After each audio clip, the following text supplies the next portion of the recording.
efforts being made, and to make the point that a number of improvements are really tackling the health inequalities agenda in SNE, which is what we've set out to do as a system.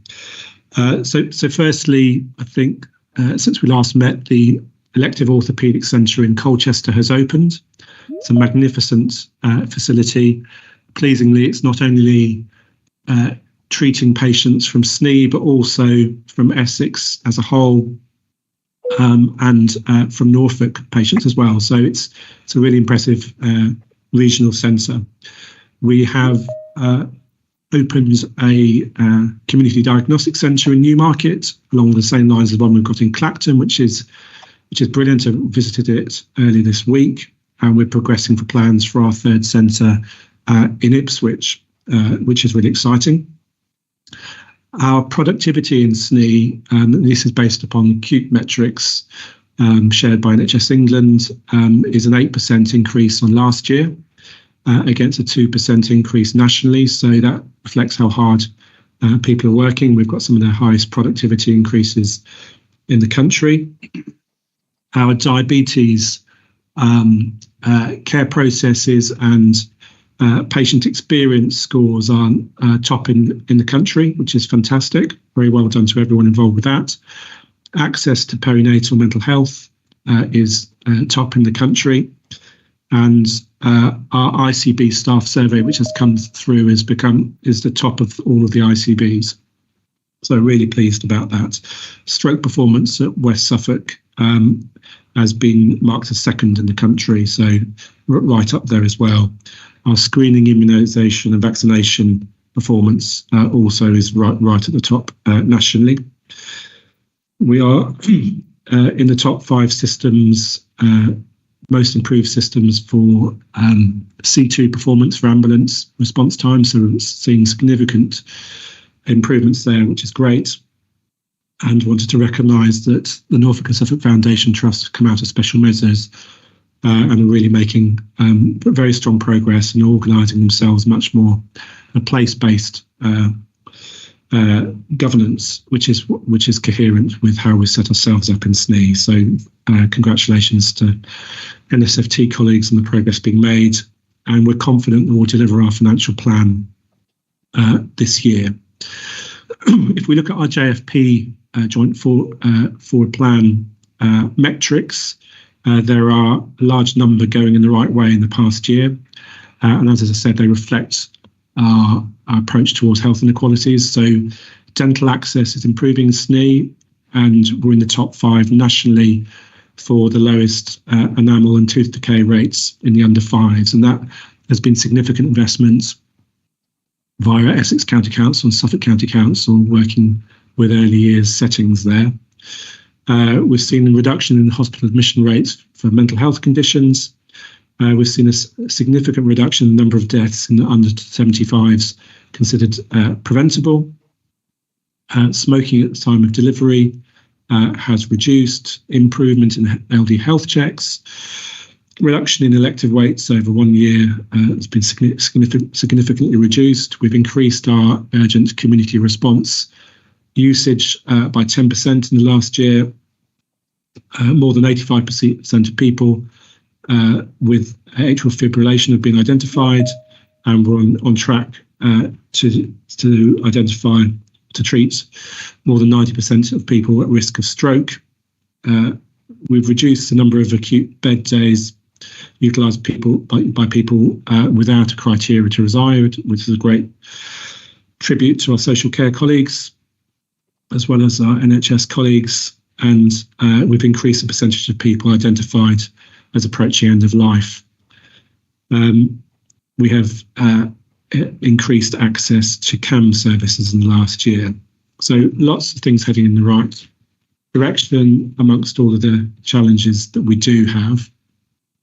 I think of the big challenges at the moment, we are working through the planning guidance for next year, which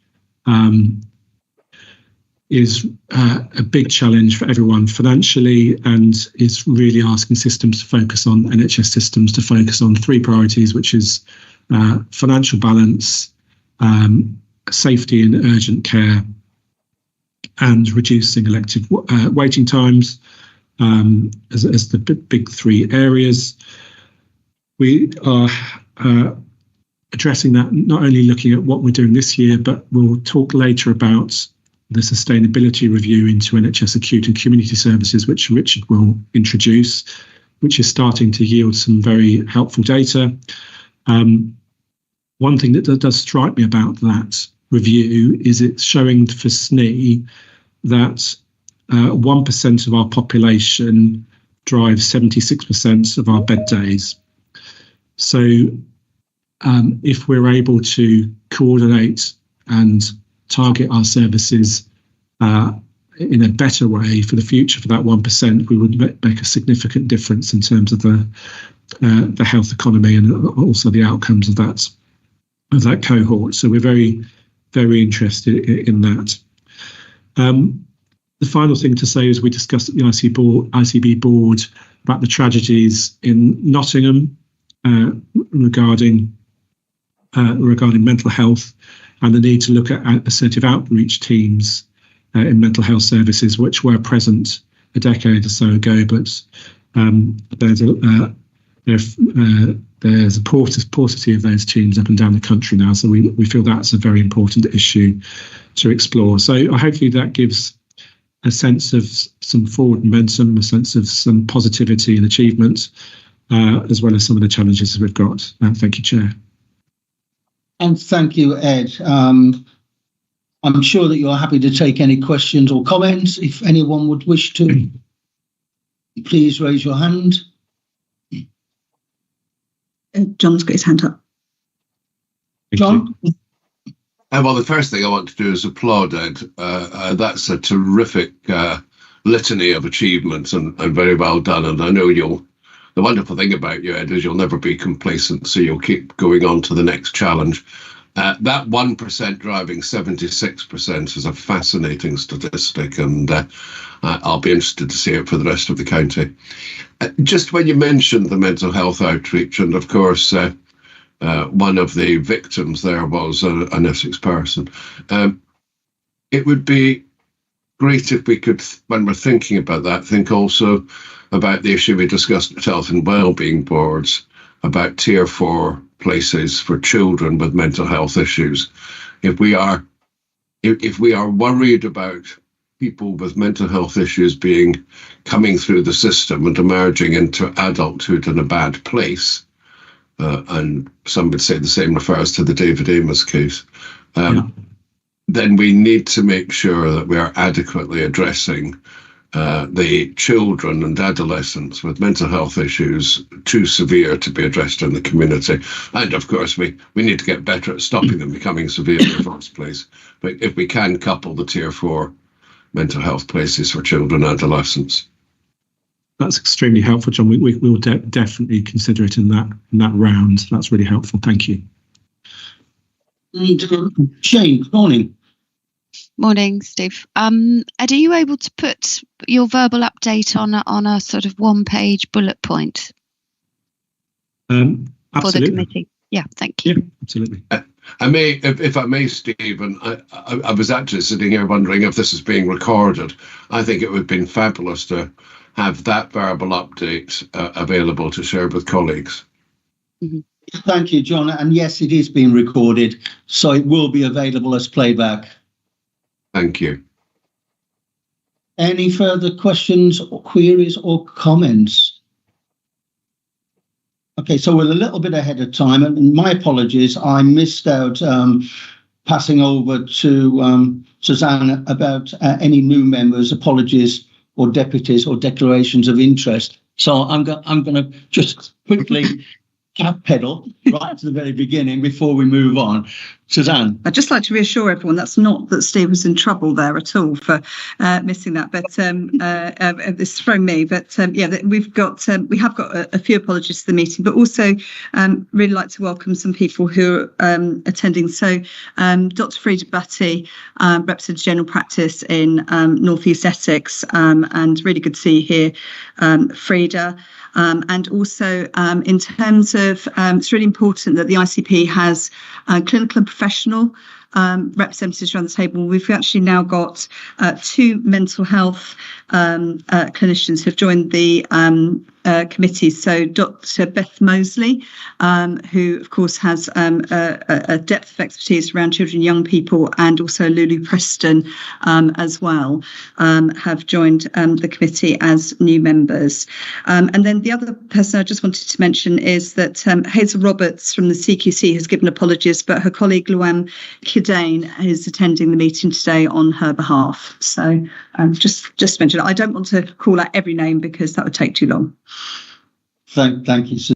Then we will move on to the next agenda item, which is an update on devolution and local government reform. Now, I'm happy to speak about the situation in Suffolk, and I'm sure that John's more than happy to give a quick high-level update of what's happening in his part of the world. Of course, Essex is being much larger than Suffolk. They have considerably more working ahead of them. But just as a really, really quick run through of the journey so far, we received the government white paper on the 16th of December, which was very welcome, very interesting, and gave us lots to do over Christmas and with lots of reading. The government then invited those who wished to be put on a devolution priority programme to apply in writing before the 10th of January. So here in Suffolk, we held a full council debate, allowing each and every member to have their input. And following that, we took the executive decision from the Cabinet to send a letter confirming our aspirations to work with the government at pace for devolution and local government reorganisation. That then followed a very long wait. The long wait was full of speculation of what will happen, might happen, could happen, but we needed to wait for the minister to stand and then affirm who and when and how that was going to be brought forward. That was confirmed on the 5th of February, and it was confirmed that Suffolk and Norfolk, along with 6 other areas, would be fast-tracked in the devolution. So those on that list were Cumbria, Cheshire and Warrington, Norfolk and Suffolk, Greater Essex, Sussex and Brighton, and Hampshire and Solent. So of the 18 that applied, only 6 areas were taken to be on the priority list. So that immediately set the hairs running and triggered lots and lots of discussions. And we are still awaiting clarity from government to the direction that we need to move. But we do know that the elections in May are now postponed by 1 year, and that would mean that we were running from now until then and looking for election for a new mayor, which will take place, or for Norfolk and Suffolk, which will now be planned for May 2026. There's quite vague in the white paper what powers the new mayor will have. They range totally across the board, from planning, transport, public health, blue lights. But until we have the new mayors in place in both areas or in all the areas, we will not know exactly what they're taking into their office. But what we do know is that the government has set out guidelines that they're looking for unitary councils to be formed, and these unitary councils should have a size of around about 500,000 in population.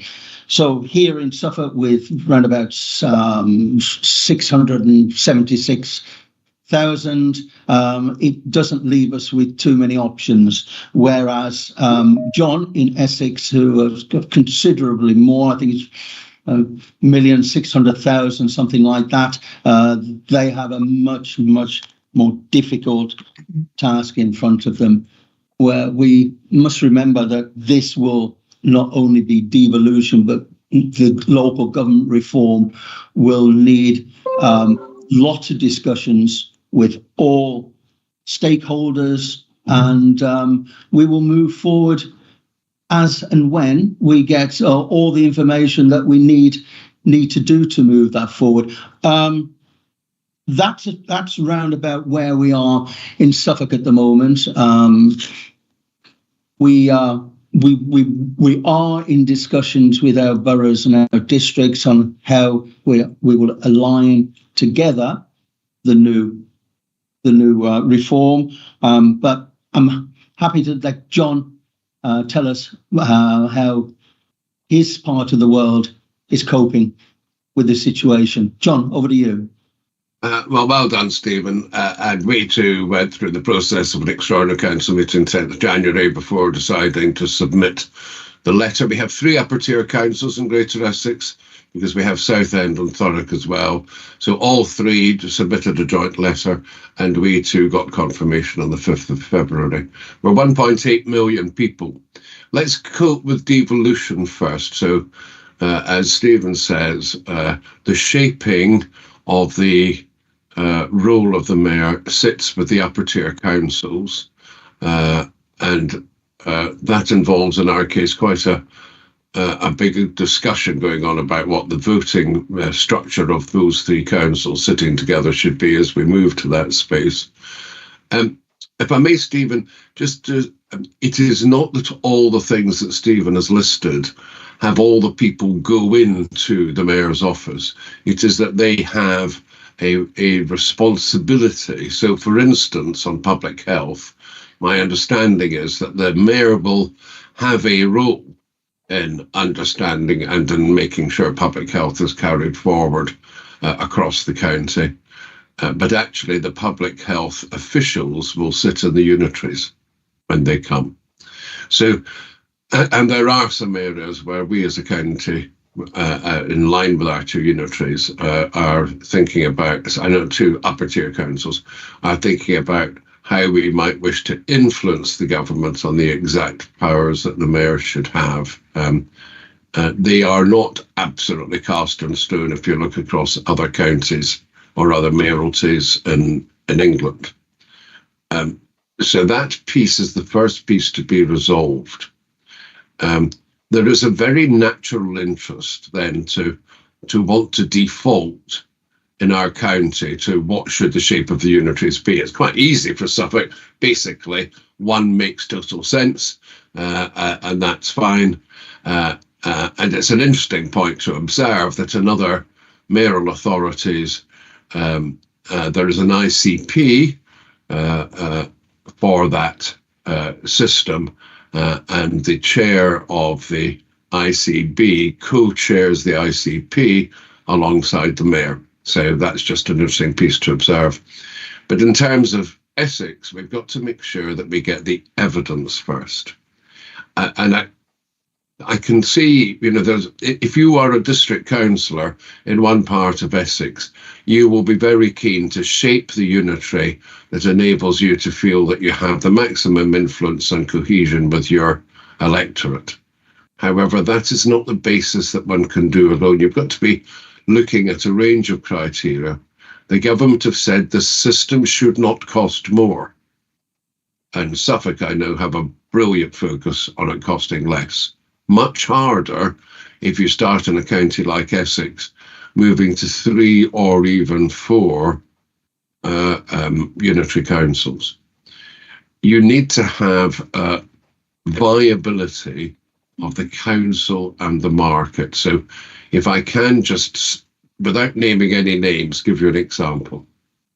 If you have a lower tax base in an area because the house prices are cheaper and the population is lower and there are fewer larger houses, all of that piece, and if that happens to coincide with the fact that you also have greater demand, potentially because you have far more older people in your population, and we have parts of Essex with far with very large disparities in the percentage of people who are aged over 65, and thus you have greater demand.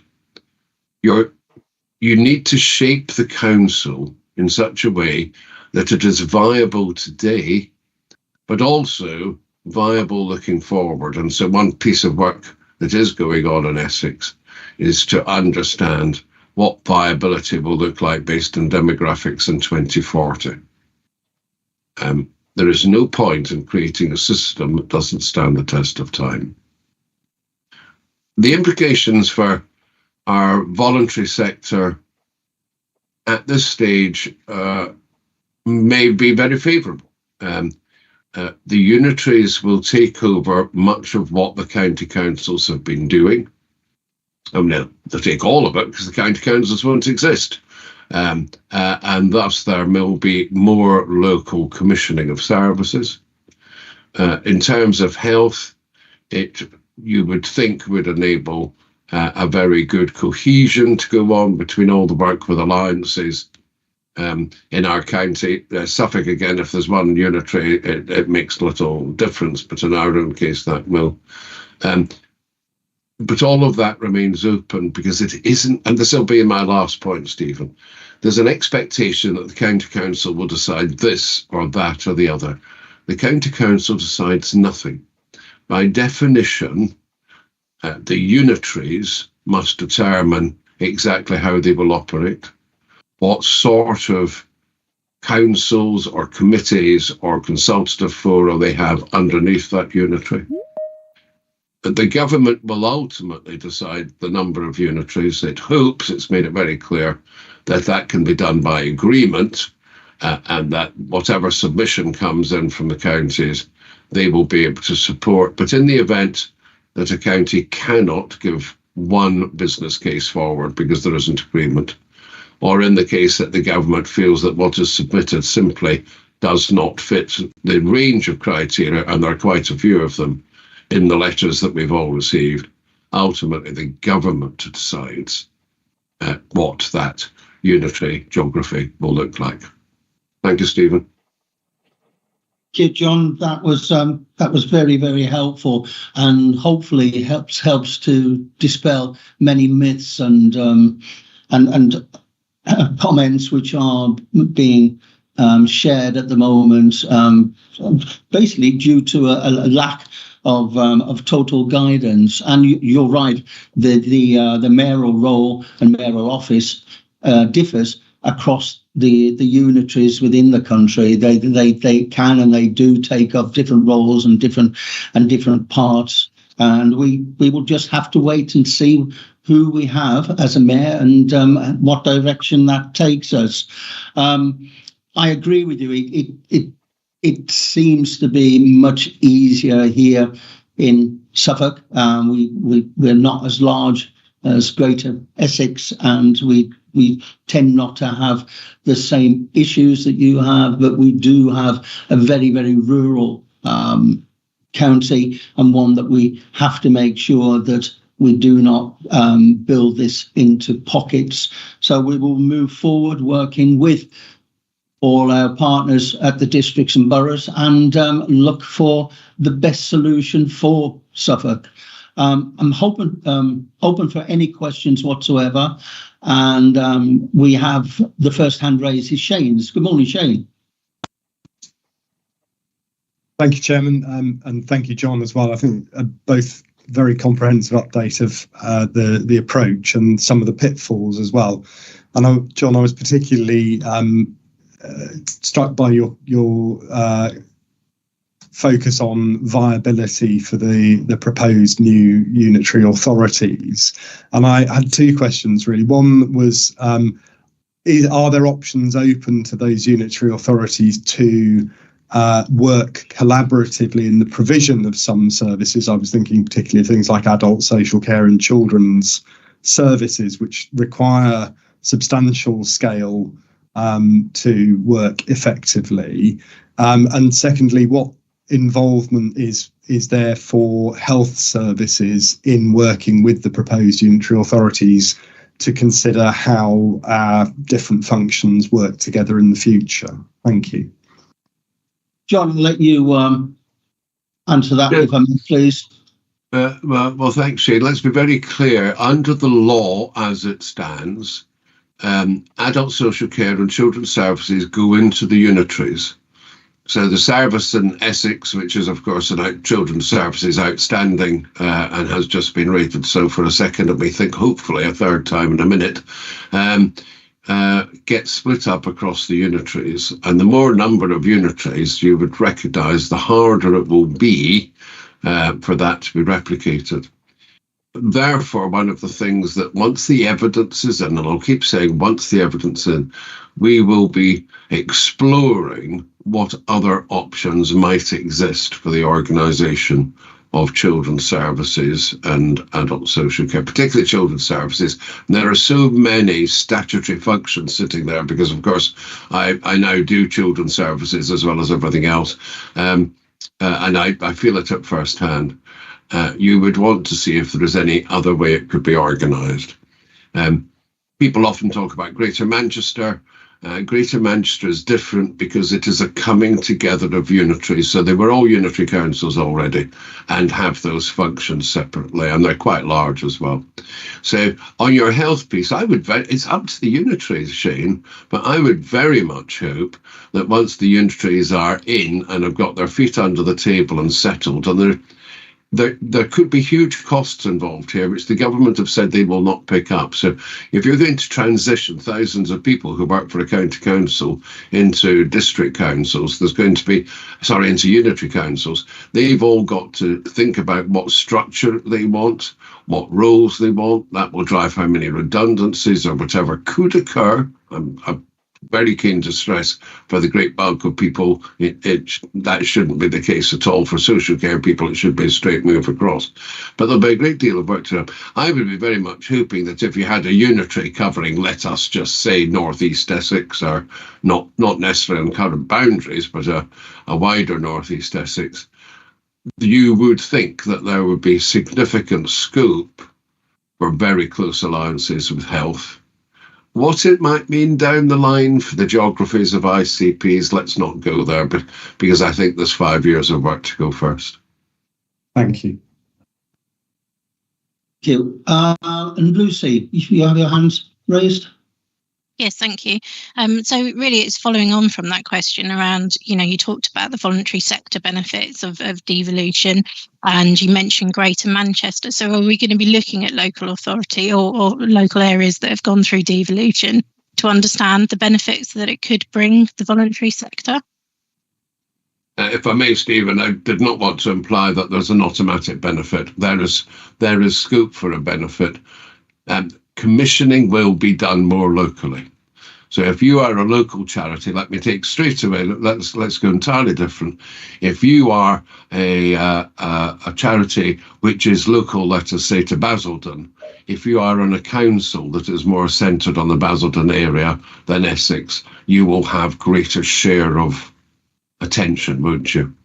Just as if you are in a remote part of the county like Dengie is in Essex, the Dengie Peninsula, they will be able to make the case for their unique circumstances more easily at a more local level than if they're trying to have their voice heard in the whole county. Though I would have to say Dengie are amazingly good at having their voice heard across the whole county. Thank you. And just one further piece of information is that the government is expecting a business case to be supplied to them by September. So there is an awful lot of work to be done and lots of discussions to be had before that business case will be read. The government has stated that they hope that there will be a high level of political will and working together, but they will make the final decision if a decision cannot be reached. Frida, you have your hand raised. Yeah, I'm sorry about my ignorance on this, so I apologise first if it's a stupid question. It's just from a community health point of view as a GP, what is the risk of if the unitaries change their boundaries and then we have fragmentation of services such as social services or children's health? There's a real risk to the community health services that becomes confusing, presumably, or is that a risk that's going to be mitigated in some way? And whilst John says that you can't look ahead on the ICB boundaries, there is a risk, therefore, that the ICB boundaries will be affected in terms of alignment with the new devolved councils, presumably in the future, which again needs to be mitigated. I mean, I'm sorry if this is not on the right track, but I just wondered if that was a problem in regards to fragmentation of services. I absolutely agree with you that there are many issues that we need to look at. For instance, we're already speaking about cooperation across borders between Suffolk and Norfolk with a fire service that I'm very, very close to. There are issues that have to be discussed in detail. And unfortunately, at the moment, we're right at the very, very beginning of that journey, but we will all work towards the very best outcomes for everyone, and especially our residents in both counties.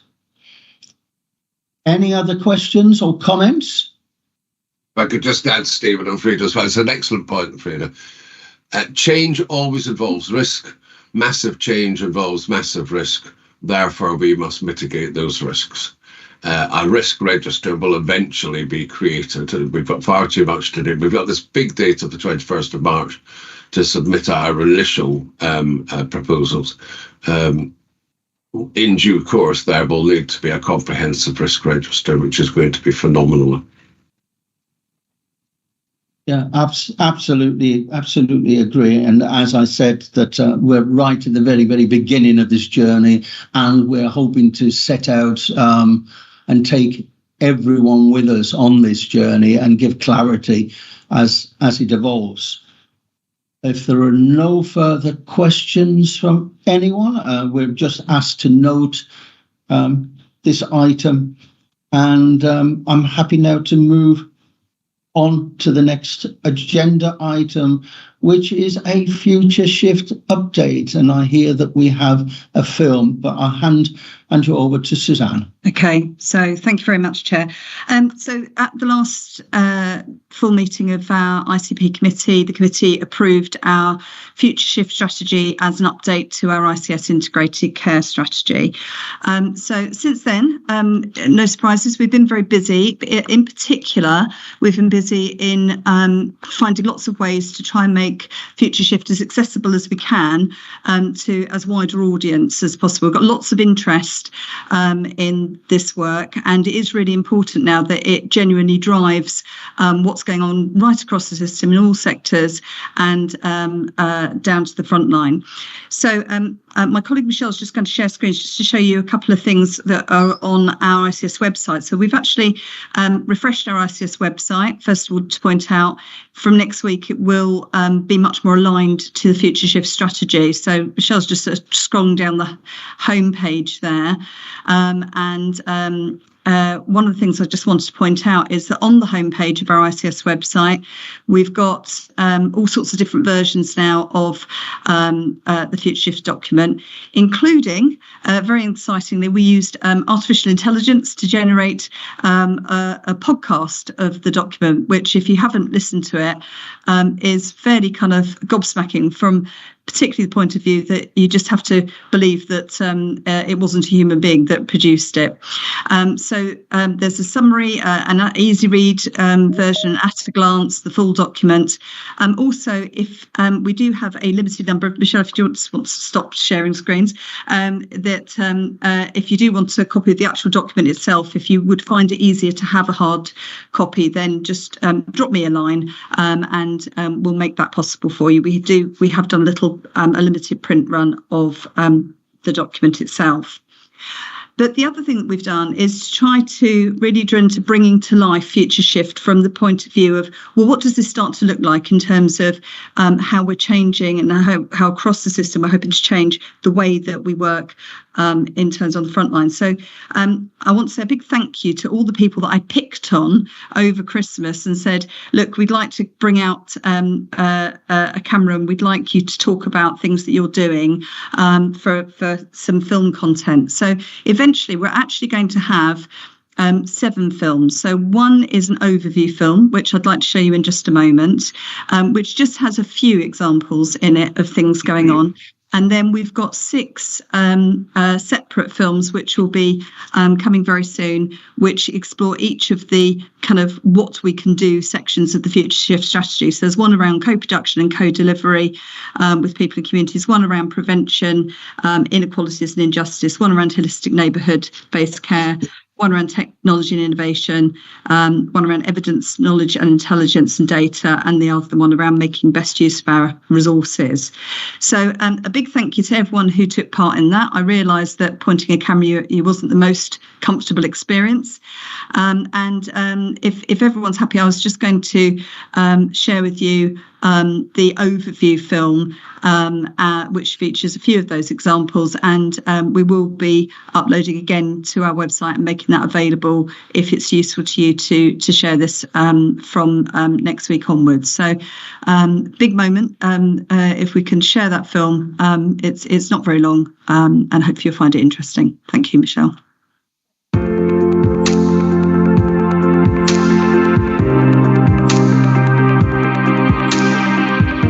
We've been working together as an integrated care system in Suffolk and North East Essex for some time now. We're much better aligned in the way that we work together across the NHS, local government and the voluntary and community sector. And yet we've never faced the unprecedented challenges that we now do. We know that we need to achieve what's known as a left shift for our population. We need to support more people to live well for longer by preventing disease and by slowing its progression. We need to access the untapped potential in our health and care system. But we know that we won't achieve the impact that we need to unless we go further, and we also need to go faster. We need a future shift. Suffolk and North East Essex Future Shift programme truly is an innovative and transformative approach to how we address the challenges of our age, which is increasing levels of sickness, more complications, and health systems struggling under the weight of that burden. The challenge is, how do we go from taking individual pieces of health and bringing them together into a holistic, whole person, whole population approach? This requires bringing many actors together around a shared vision such that a mobilized, transformative journey of change can happen. And this is what Future Shift brings to us, the first clear articulation of how to take a health system on that journey to whole person health. The Future Shift strategy focuses on 6 key areas. Here are some examples of how this is implemented. We can co-produce and co-deliver with people and communities. We recognise that co-production's been around since the 80s in health and social care, but here in Suffolk and North East Essex, for the past 12 months, we've done it differently. We really, truly embraced co-production through our Insight and Oversight group. A great example of this is our Women's Health programme, where we've had 168 members join us, and they represent over 60 different organisations and groups, which reach into all sorts of corners across Suffolk and North East Essex. Together, we have managed to co-produce and co-deliver 5 brilliant projects, which we think will make a real difference to the population of Suffolk and North East Essex. We can prevent ill health, inequalities and injustice. General practice in the wider health and care community have a real opportunity to continue to support patients to stay well, healthy and in their homes. For something like a long-term condition such as heart failure or diabetes, there's a real team around that can support patients. So that might include the community pharmacist, a podiatrist, district nurse, a hospice colleague, or somebody working in a care home. And all of these people work really well with general practice to highlight when somebody's condition is starting to deteriorate, when maybe somebody's become unwell, and to work together to actually intervene and support that patient to regain their health, and ideally to do that where they are. We can deliver more holistic neighbourhood-based care. I think general practice has a huge role in thinking about how they can do things differently and deliver services to their patients. General practice is the cornerstone of the NHS, and we're the only profession that really does look after their patients in a holistic manner. There's an ageing population. Patients are living longer and are suffering with multiple comorbidities. And access to timely general practice services in order to support them to remain well and live at home is hugely important. We can make more use of technology and innovation. There's a whole range of exciting things that we're doing at the moment as a trust across our innovation portfolio. And some of those are the introduction of new technologies that are new to the trust, such as robotic surgery. But there's other things on the horizon that we're only just starting to explore the greater potential for, including artificial intelligence, that might help us improve the way we diagnose our patients, but also in terms of how we might speed up and make more efficient a whole range of processes across the NHS Trust, but also in terms of the field of genomics and the genetic testing we are starting to do through the regional genomics hub. And we're only really just starting to understand the kind of full potential of that. We can learn from data, evidence, knowledge, and intelligence. Data will enable us to deliver more personalised care if we're able to link it up consistently across different healthcare sectors within the integrated care system. And that's what we're doing with population health management data sets by combining the general practice record with care records from across secondary care into adult social care and beyond into wider determinants of health. And that's allowing us to develop more insights on the health of individuals and how often they're coming into contact with the healthcare system. And that's allowing us to develop more advanced insights on population health need and what sort of tailored solutions we can offer to people given that need. We can make better use of our existing resources. There are 14 different allied health professions. They range from smaller professions like podiatry and orthoptists to larger professions like therapeutic radiography, diagnostic radiography, physiotherapy and occupational therapy. Allied health professions work with people from the beginning of their lives right through to the end of their lives, and they work across our local communities. So that can be in special care baby units to schools and colleges. They work with people in their workplaces, with people in their own homes, and also in acute and community health and social care settings.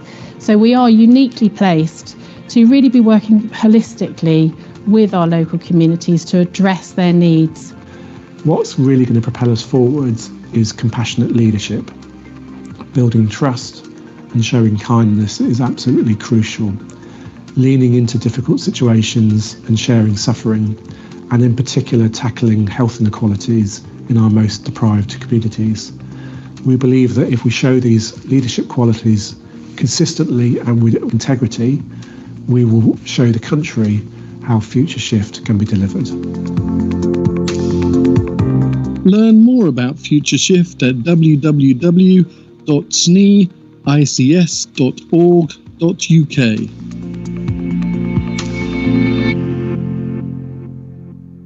Okay, so that's it basically in terms of our update. There will be, as I said, the 6 more detailed films available in the next week or so. And I'll write out to committee members to let you know once those are available.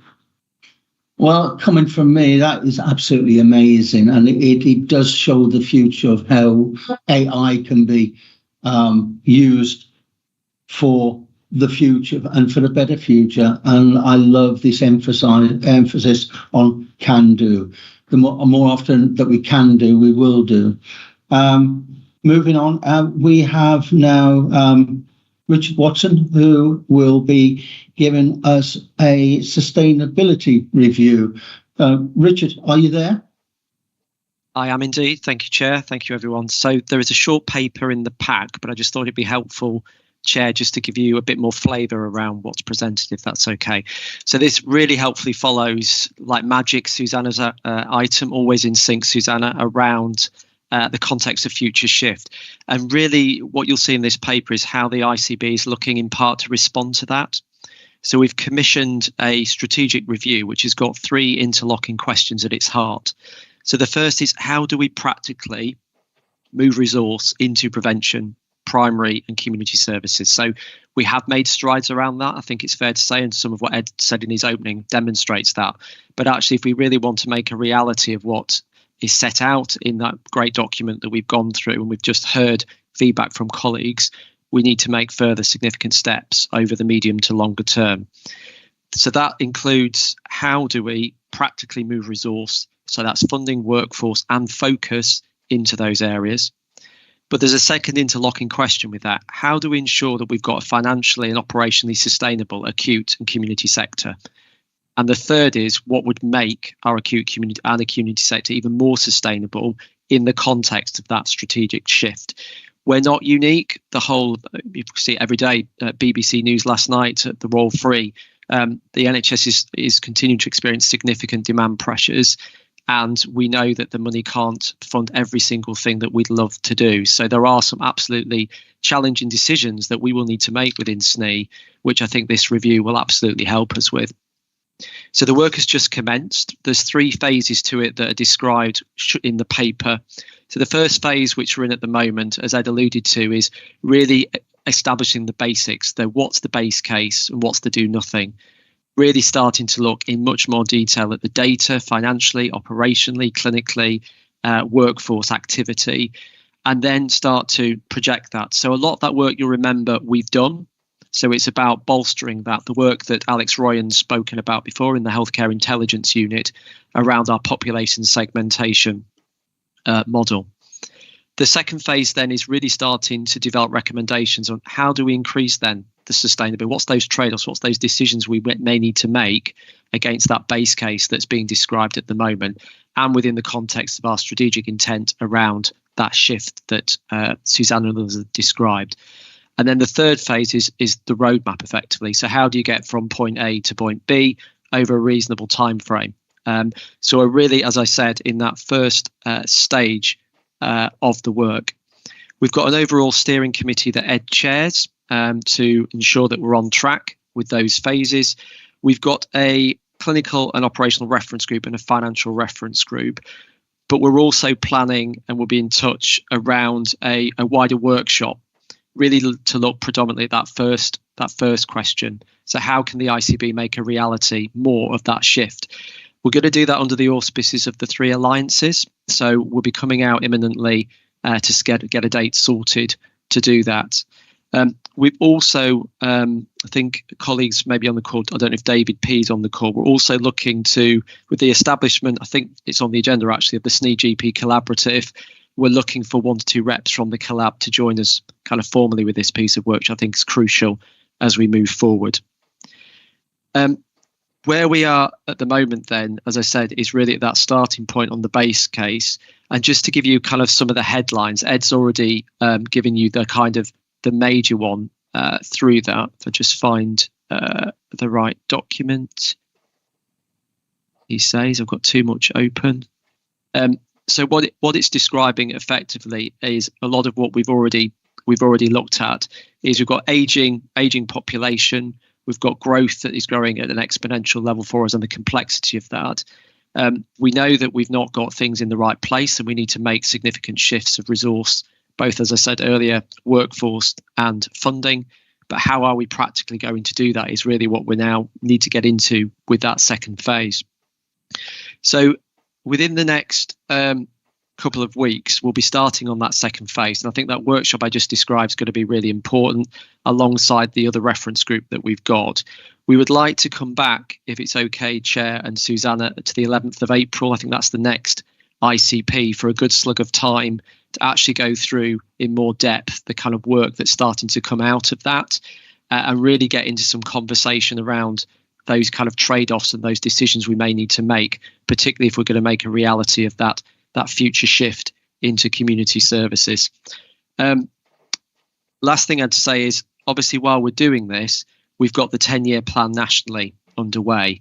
So this is timely that we commission this piece of work, while nationally we should be getting the outputs of the revised 10-year plan in springtime.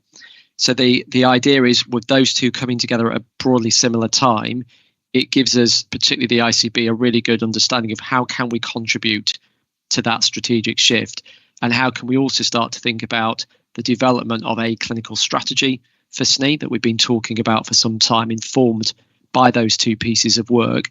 And I suspect what also will come out is a number of particular services or areas that we may want to absolutely focus on in terms of some of the changes that we might need to make. So lots more I could say, but I'll pause at that point. Probably better to kind of open it out for a conversation, Chair. Thank you, Richard. And yes, we are well ahead of time, which gives us plenty of scope for any questions or comments before we are asked to endorse the item. Who's first? Lisa, you had your hand up first. Thank you, Chair. I just wondered, in the plan of the work, Richard, at what point is there going to be? Are we going to be talking with our communities? So Lizzie, in the video that Susanna just shared, showed how beneficial the Insight and Oversight Group, which Sue Conker led us on, was in kind of defining what our communities want from women's health services. And I just wonder, it says on your document, the impact will be felt by people and communities. I just wondered, in the plan, when we'll be starting to co-produce with our people and communities. So I think towards that third phase, when we're starting towards late March, early April, that we need to start turning to that. A lot of the stuff at the moment is the data trawl, bringing the evidence base together. So we need to do that, but it's fair to say I think we need to talk more about the appropriate point that we start to do that and what form it takes. Okay, thank you. Next hand raised was Kirsten. Thank you very much, Chair, and thank you, Richard. And my question hopefully is quite simple and straightforward. The actual term community services, I think, means different things to different people in different parts of the system. Could we define it for the purpose of this review? If we look at the 10-year plan, that's quite a tight definition. But I would imagine some of us stakeholders around the table are thinking of something more broad. So if we could have a definition in this review of what we mean by community services, that would be really helpful. Yeah, I think that's a fair point. I should also have mentioned that complementing this, I'm not sure if Maddie's on the call, we've got the community services review. So that's when I say community services, specifically the community health services contract that we commission in Suffolk and North East Essex. That is absolutely another complementary piece of work to both the 10-year plan and this. So there's a number of strategic bits I think we collectively need to look at around where are we going as an ICB and a system. But no, good shout. I'll note that down. Thanks, Kirsten. You, Kirsten. And the next is Judy Newman. Thank you, Chair, and thank you, Richard. This is really welcome work. And I know that I've asked you this privately, but just for the benefit of colleagues, can you just explain how this aligns with the new care model piece of work that's being explored across the east of England? Because some of us are also being invited to workshops regionally. So could you just explain that alignment, please? Yeah, just a slightly wry smile, because that's yet another strategic piece of work that there's lots of bits, and we need to kind of map this out. So that's a good thing probably for Alex in my team to kind of think through. So for those who don't know, there was a piece of work that has been developed across the 6 ICBs ostensibly, which looks at particularly where could it make sense to work at scale together. So that doesn't mean us all going ends up with one provider. It means some of us we're having the similar challenges. So how can we find areas where there's synergies and working together? So the areas that have been chosen is CVD, which I think is actually a big priority for all 6 areas in terms of the disease burden, the complexity of that and it's one of the, if not, I think it's the number one or number two biggest area for us in SNE. Second one is end of life, early days, Judy. There's a group coming together to say, look, is there an opportunity to think across the 6 at shared learning, opportunities to do things differently? So again, we need to factor that in, I think, in April, when we've got this clear on the community service review scope, the new care model work that Region's working on, in terms of what does all that mean for us in terms of the next few years, where are we going to focus? I should also say joint forward plan, just to mention that, can't go meet without mentioning it. It's light touch refresh because of all these things. So across the country, we've been told don't do huge amounts on your JFP because the 10-year plan is coming out in a matter of months. So I think that will be the vehicle through which we then need to think much more, I think, tightly around what are our priorities then as a system once we've kind of digested all of those pieces I've just described, and articulate within that refreshed JFP probably later part of this year. Thank you, Richard. And now over to Nicola. Thank you. Thanks.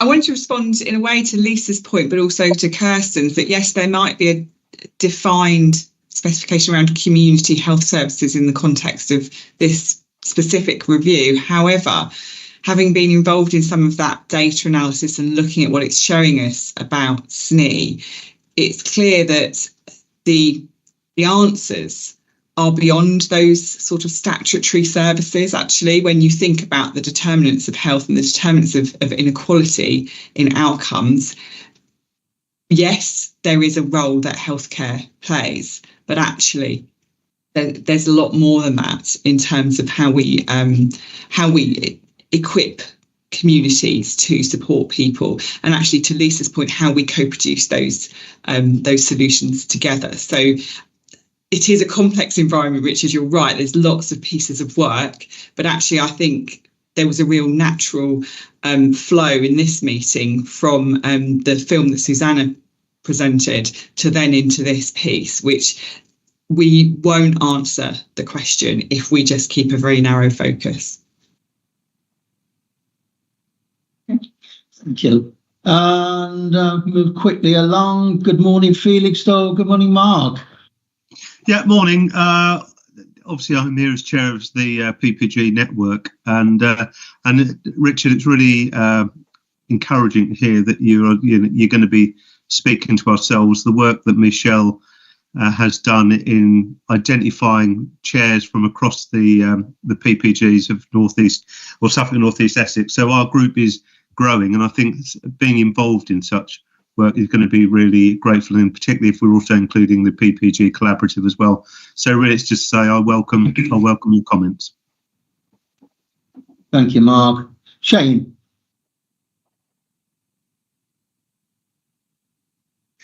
Thank you, Richard. Great update on this really important bit of work. I think one of the things that struck me from the early data that we're seeing was, as in addition to what Ed mentioned about a very small proportion of our population using a very large part of our acute hospital resources, was some really staggering gaps in avoidable mortality between localities. So gaps of threefold difference in avoidable mortality between different primary care networks in our system. And I wondered what your thoughts were on how we would need to respond to that element in light of the final review when it comes out, because the money and the use of resources is really important. We need to be good stewards of public resources, but ultimately what we're here to do is improve health and well-being. So if we're not addressing that gap in avoidable mortality, I feel uncomfortable that we won't be tackling the right thing. So I will speak for me rather than try and preempt the outcome of the review, because we're only in that first stage, as you know. But I think the two most striking things that are coming out is the one that Ed mentioned on the 1% causing 76% of bed days, and the second thing is the significant variation in mortality. And probably unsurprising to this audience that it's tendering that's coming out with the largest gap on that mortality. So probably like most ICSs, we've got huge variability across our geography in terms of need, even if you use those two statistics. And that's going to mean some challenging decisions for us in terms of how we commission and what we commission and where we commission. I think it also opens up, and this is, I think, where SNEE's good at, but can go further, linked to what Susanna's described, is that interrelationship as a partnership. So it can't just be the ICB that is looking to solve those challenges. It's got to be in lockstep with our wider partners. I mean, very broad in terms of partners, to seek to sort and change some of those statistics. Thank you. John, you have your hand raised. I just wanted to pick up on that bit from Richard. So just to bring out the tendering example, you are nearly twice as likely to die before the age of 75 in tendering as you are in Uttlesford. They're the two extremes in our county. But what you've said, Richard, or one of you said, is that you've got that information down to primary care network. We've only been able to get it to district. It would really help us if you could share that primary care network data. Yeah, that's fine, John. I'll double check that I didn't. I'll get told off my lead, but I'm fairly confident we had that anyway, not with this piece of work. So I'll double check with Alex. But you guys should be able to get it because you're part of the healthcare intelligence unit that we've set up. But I'll come back to you once I've spoken to our lead. I don't want you to be told off by anybody. Well, as long as it's not you, John, I'm all right. And on that note, good morning, Maddie. Maddie, you have your hand raised. Good morning, thank you. So just another related but very important strategic development, I think, is the Primary Care Network pilot programme, which is 3 of the locations are within North East Essex and 1 in Ipswich, and 2 of them are specifically in the tendering area. And I think as we progress, looking at how that investment and that change programme can address some of the challenges that Rich has described and that Shane has questioned will be really, really important as well. Thank you. Thank you. Richard. I'm probably going to get told off by Susanna, but I'm going to go for it anyway. So I'm thinking, look, that the challenges of setting up a workshop for these people and getting a different date is going to be quite a challenge. So if we've got I don't know what's coming with the ICP on the 11th, but as I say, if we could use a good slug of time there to effectively, and I'll talk to the team about how we get best use of that, maybe hour or so, maybe slightly longer, being cheeky. I think that would be really, really helpful. Yeah, I think, just to come in, I think it could be helpful. And I've been making that point through the workshops that, it would be good to get a wider set of partners involved. I think Sue was planning to pick up with you a bit later on that absolutely we also do have, sorts of things like the People and Communities Assembly and so on for some of these angles. But perhaps can I throw something out there and then ask our chair if we come back at the end, which was that we anticipated before Christmas that this year it might be a good idea to bring the committee together in person. Yeah, so I have got a hold on, as I said, a venue for the 11th of April. And if colleagues would agree that this would be a really useful opportunity, we could plan that around, as you say, Richard, giving this some proper attention. So I'm going to throw that out there and then ask our chair at the end if we can come back to that question about maybe we can take a kind of quick show of hands about if people are happy for us to move that meeting to an in-person meeting on the 11th of April. But I'll leave that there because there's other hands raised. Thank you. And I see, Frida, you had your hand raised. Yeah, I just want to mention the GP Collaborative. I know Richard's mentioned it already. I'm not entirely sure everyone in this group are aware of the GP Collaborative or what it is. It is a collaborative of all the organisations within general practice, such as the LMC, the the GP federations, the PCNs are all represented in this group, from which there will be a smaller group called the GP Executive. We're still forming it, but in terms of all of what's been mentioned, the importance of primary care at the table in the conversations regarding future shift, but particularly around tendering, even that's my area, is so important to the success of the programme, in my opinion, because we have to get, community services and primary care are one. We have to make them one in some ways and make them at the table and make them interact with this whole process, because I think the success relies on primary care being on side, and that's incredibly difficult to get sometimes, as some of you on this talk know. But I think if we have a group of credible, respected individuals within primary care speaking on behalf of primary care, then I think we're going to go forward, not static in primary care, which has been historically sometimes the position that we find ourselves in. So I think people should be aware of the creation of the GP Collaborative, and we're moving forward with it as we talk, really. Just say absolutely agree. Absolutely agree. Yeah, thank you. And I had just noted that Will had shown a thumbs up. I always feel happier when Will's got his thumb raised. Will, good morning to you. Well, good morning, Steve. Thank you very much. And actually, Susanna just said what I was going to suggest for that 11th of April. So thank you, Susanna, for that suggestion. Supportive. But should we have that chat after the meeting, as you suggested? That would be great. Mm. Okay. Thanks, Steve. Thank you. Thank you. Belinda. Thank you. I'm just coming back on Frida's point, really, Richard.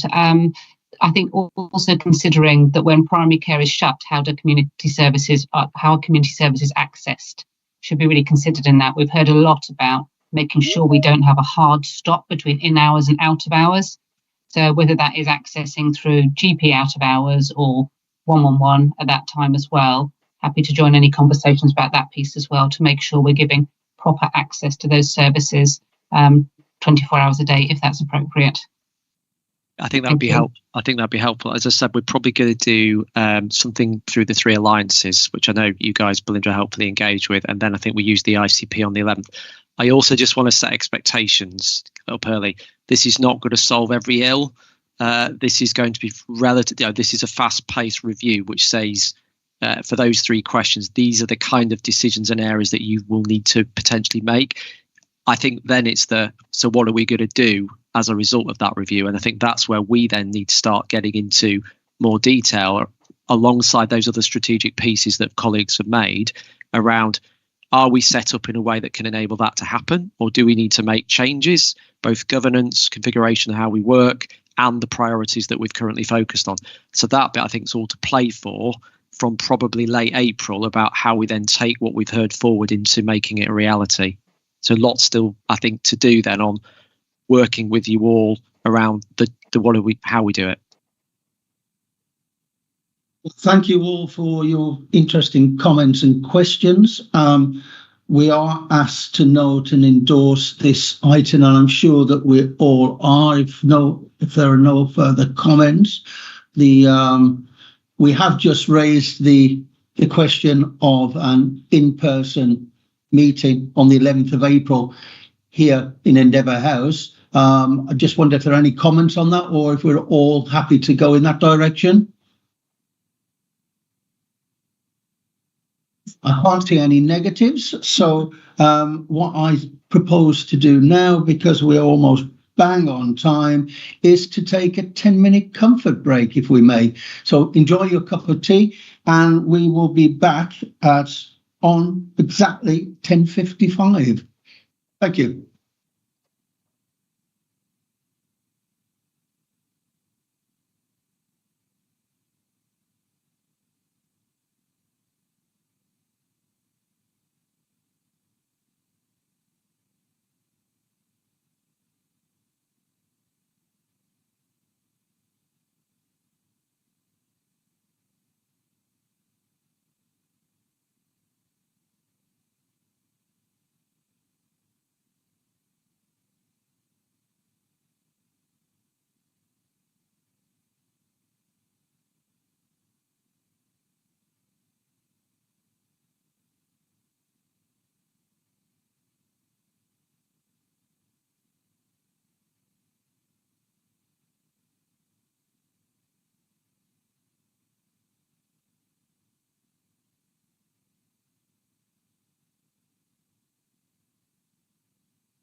Susanna's just said I should give you all a 1 minute warning. And if Suzanne says, well, you need a 1 minute warning, that's what we get. Or we'll start in exactly 1 minute. Thank you.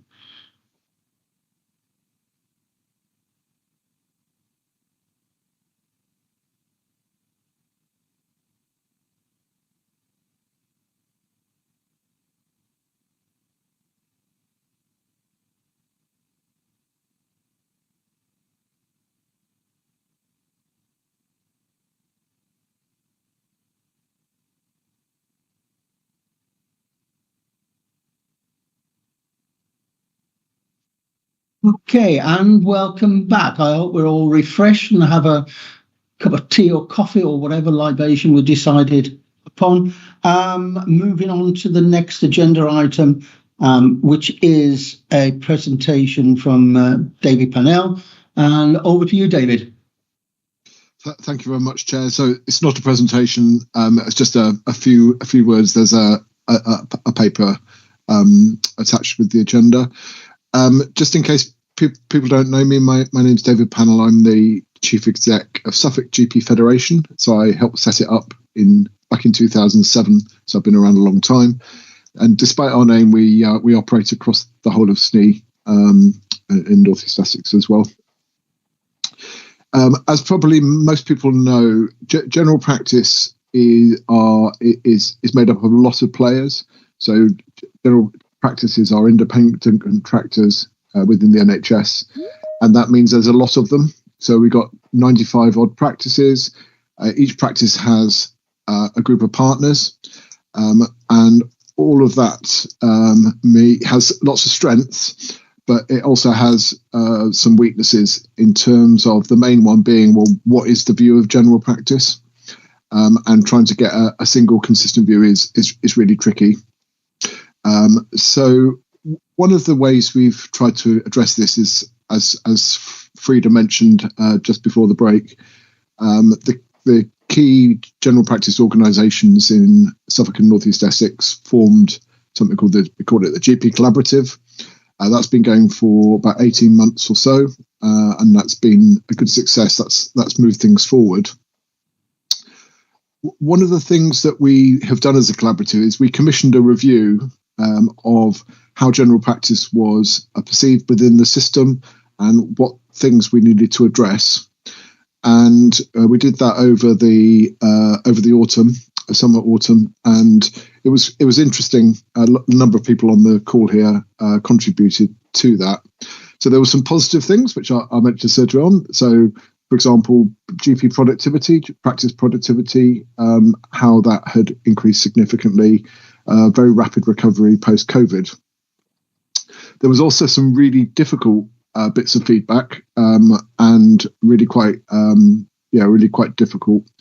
I won't go into the details of them, but as a result of that, what we've decided to do is create an executive as part of this GP collaborative, and it's not rocket science.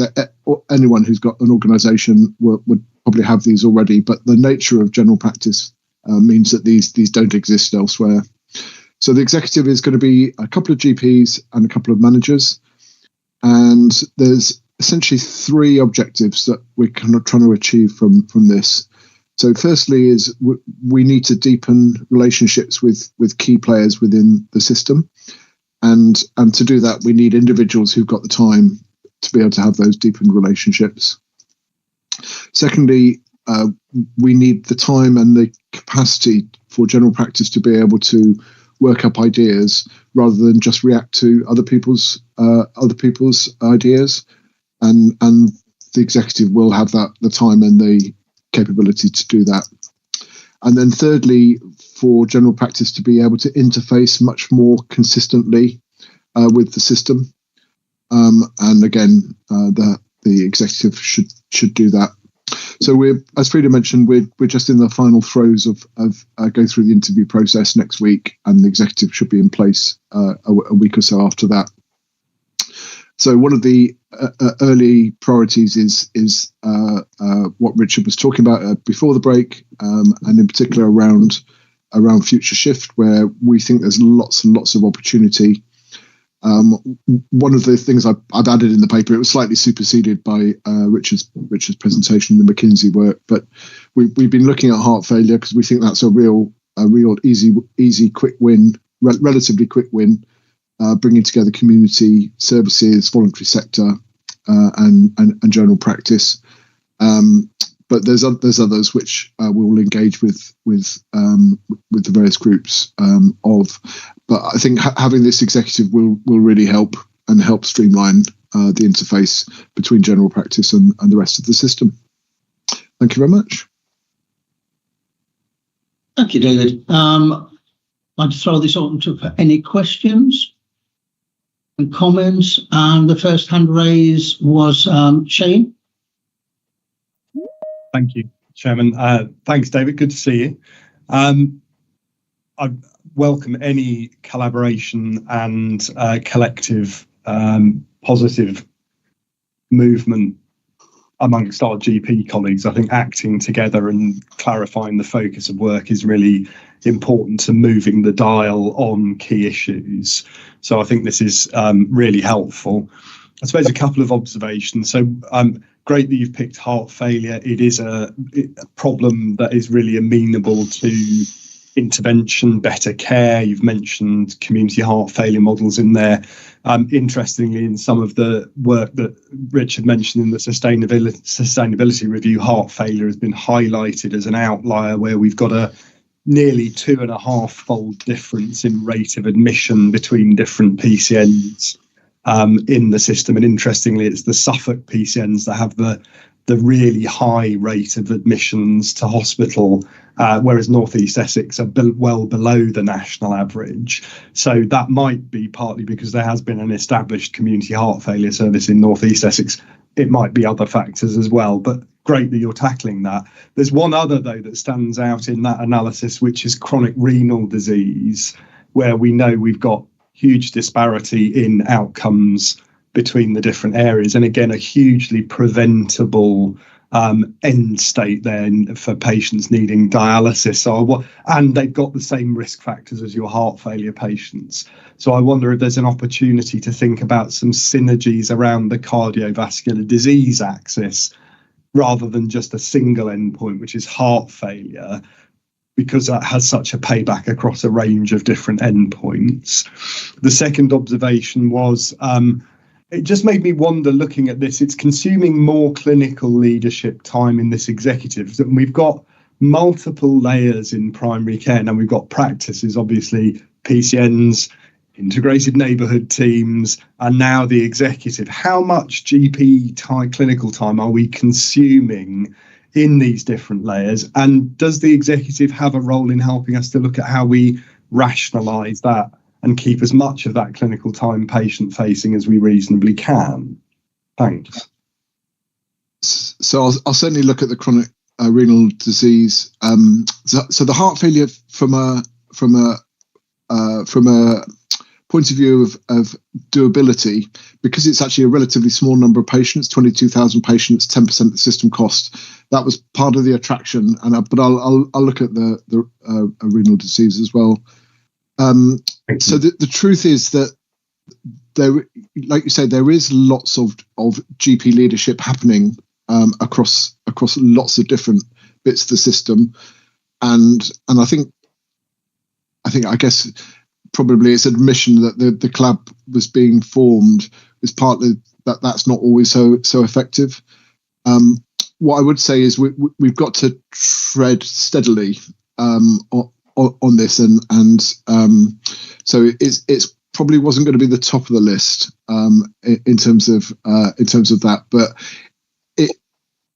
it's definitely a priority but actually not for the reasons why you're saying. But we need consistency from, if you like, leadership all the way through to practices in terms of communication, in terms of doing, and my critique would be there's lots of GP leadership that aren't necessarily leading. And that definitely is something we're going to have to deliver, and we're going to have to address, because if we're going to deliver things, we have to deliver them consistently across all the practices. So I guess I'm agreeing with you, but from a different angle. Thank you, David. Thank you both. Moving on to Lisa. Lisa. Thank you. So mine's an observation as well. So normally in health, an executive group is a triumvirate that kind of reflects the diversity of the workforce, because we each bring something different to the table. And I guess I'm just questioning why we haven't got AHP or nurse representation in there, David. Why are we choosing 2 medics and 2 managers? And it feels like an opportunity that we could have really promoted AHP or nurse workforce in this executive. So we had this debate, and we have this debate within the GP Federation as well. So this is a trade-off. So the practices ultimately are, the contract holders are GP partners. Generally GPs. There's very few who aren't GPs, but except that general practice is made up of a whole group of different skill sets. So what we've done is we've gone with this proposal for the first 12 months to see how we have to get it off the ground. That's the key thing. If we could spend a year debating things and just getting nowhere, so we went with this to get it off the ground. But we're gonna have a look at it after 12 months. My experience is I've spent a lot of time over the years trying to get things going, and within my world is the key is just to get something going, because it's much easier then to work out what needs to change. Otherwise we can spend a lot of time debating things. I appreciate that. It's just it sends a really strong message to that workforce, and I think I would have suggested that 1 manager and 1 AHP or nurse could have been part of the executive. I did feed that back previously, but I know. So we also have we have a geographical consideration as well. So and then the thing becomes so big. Do you know what I mean? This is the. Thank you, Lisa. Can I just come in on that point? Sorry, can I just come in on that point for Lisa's point, just to answer that from my perspective? Is that okay, Steve?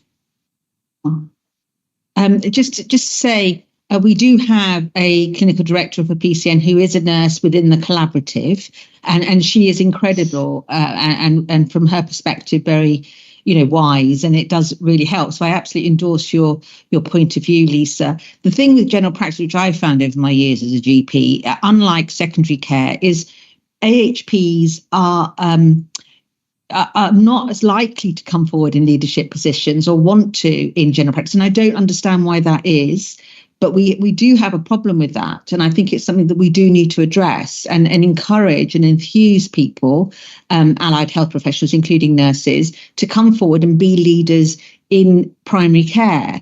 And unfortunately, we don't have that kind of a thinking. And I wonder if there's, in part because of the partnership model, has dictated the doctor in the leadership role for so long. And we need to consider, us as an executive or a collaborative or as a group need to, in time, as David says, we need to get it off the ground. We're going to rethink this in a year. But certainly it's something that we need to encourage. And I think it is down to a predominant hierarchy of partnership for years that has prevented leadership in AHP format. And I think that's something we really need to think about. Thank you. Thank you for that. Richard, you are next. I will say I do think though it's not necessarily sending the right signal if the first thing you do is then not include someone in that FRIDA. So, but I think that's for you guys to work through. I think even if you don't have someone at that level, as you're saying, having a really strong statement about it as an absolute priority for the development of that workforce and creating opportunities, I think would go down well. I think not saying anything on it, I think just invites all these kind of questions that probably you've already had a debate on internally. What I was going to say is this is, and David and I've had a couple of chats, this is hugely welcome. I'm really seriously excited about this. I think there's such an opportunity, if this comes off, to really have a really strong and consistent voice for GP primary care within the strategic conversations that we're having. So all the work we've been talking about for today, for instance. However, and David knows this because you've been pushing this, you could get pulled into a million different asks and conversations and priorities. So I think, as David's saying, I would strongly urge you to pick a couple of things, do it well, build confidence in each other and in the system, and then move forward. I think if you try and split yourself into too many things, I don't think it's going to work. So I agree with David, CBD or whatever you pick, to be honest, one or two big things that we then collectively work with the collab on and show and build relationships coming out of that review that David alluded to, I think would be really good. So well done. Thank you. And the next hand raised was Andrew. Andrew. Thank you, Chair. So in agreement with my colleagues, I think there's an opportunity for GPs to set a very clear message through this, and I would urgently advise you to reconsider your position on the formation of that executive. I think it's a bit like the thing we had with women on boards of organisations. If you wait for women to break through onto boards, you're going to wait a very long time because of all the structural inequalities that stop that from happening. You've got to create the space for them to be there. So create the space for a nurse in AHP, please, is my plea.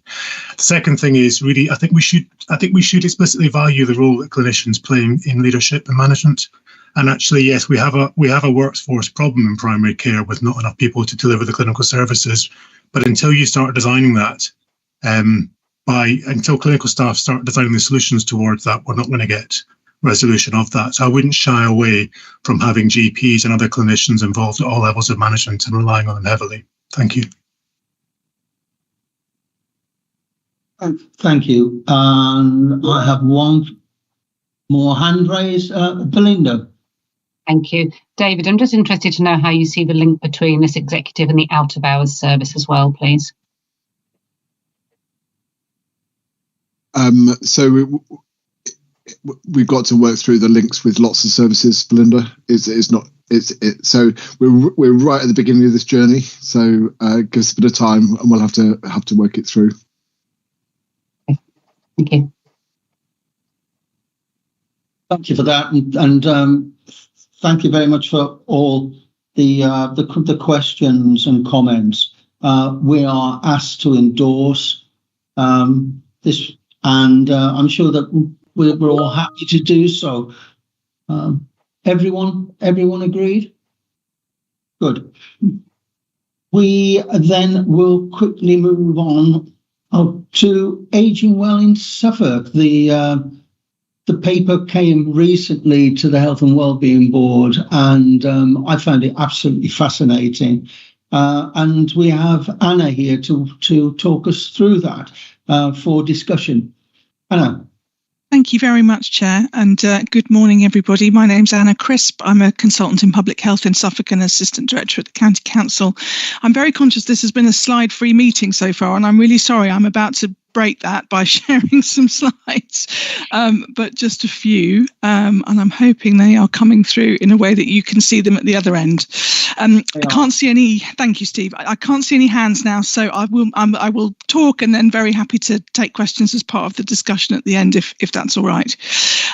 So I'm here presenting this on behalf of Stuart Keeble this morning. It's our annual public health report for Suffolk for 2024, and as you can see, the theme is Aging Well. And it's been really interesting for me hearing the conversation in this meeting so far this morning, because I think this is absolutely, not only congruent with Future Shift, but probably the key challenge of Future Shift, really, in many ways. How are we going to support people to age well? I should also say I get the nice job of talking about this morning, but this was very much a system-wide piece of work. I think Andy Yacoub is on the call. Healthwatch Suffolk did some absolutely fantastic qualitative research for us in relation to this, and I will share the link to their website in the chat when I've finished presenting. And we also had great support from colleagues in the Integrated Care Academy at the University of Suffolk, so particularly Valerie Gladwell and Caroline Angus, who ran engagement sessions more aimed at professionals and volunteers. So we've really got a lot of voices coming together around that, and I would urge you to have a look at those resources if you haven't seen them yet. So the key thing here that we really want to talk about is explore what healthy ageing means, and really start to challenge the stereotypes about what it means to be older in our society. We think we need to shift the narrative here and move beyond conventional ideas of later life. And that's for a number of reasons. In Suffolk, nearly 1 in 4 people are already aged over 65, and this will be 1 in 3 people in 20 years' time. And at that point, 1 in 5 people will be aged 75 or over. So that is an amazing population structure. It's an amazing success story about better medicine, safer work, better housing. All of those things are part of that. But it will bring some challenges along with opportunities. We've already heard this morning, we've just talked a little bit about heart failure, for example. Many older people can face multiple long-term health conditions. And while our life expectancy in Suffolk is still strong, early 80s, the healthy proportion of that life expectancy for many people runs out by their mid-60s. And there is enormous variation in that. We heard earlier about the variation in preventable deaths, and that healthy life expectancy shows a similar pattern of variation. We also know that ageing isn't uniform, so the effects of ageing start in some of our more deprived communities 20 years earlier than they do in other communities in Suffolk, and that is a real challenge, particularly when you consider that as the pension age goes up, it's going up from 67 to 68, etc., people are going to need to be working longer, and they are going to need to be able to be healthy enough to do that. So this report looks at how we could potentially do that. And I was really struck by Nicola's comment earlier that some of the answers to this are beyond statutory services. And I think what Nicola was talking about at the time was right. And it also applies to this. We need to think widely and broadly about this topic, but we can use a guiding framework to help us to do that, which is the World Health Organization's age-friendly communities framework. And we'll come on to that. So I've touched on this already in terms of our demographic, and you can see on the map the darker coloured areas are where the population aged 65 and over at the moment are more prevalent.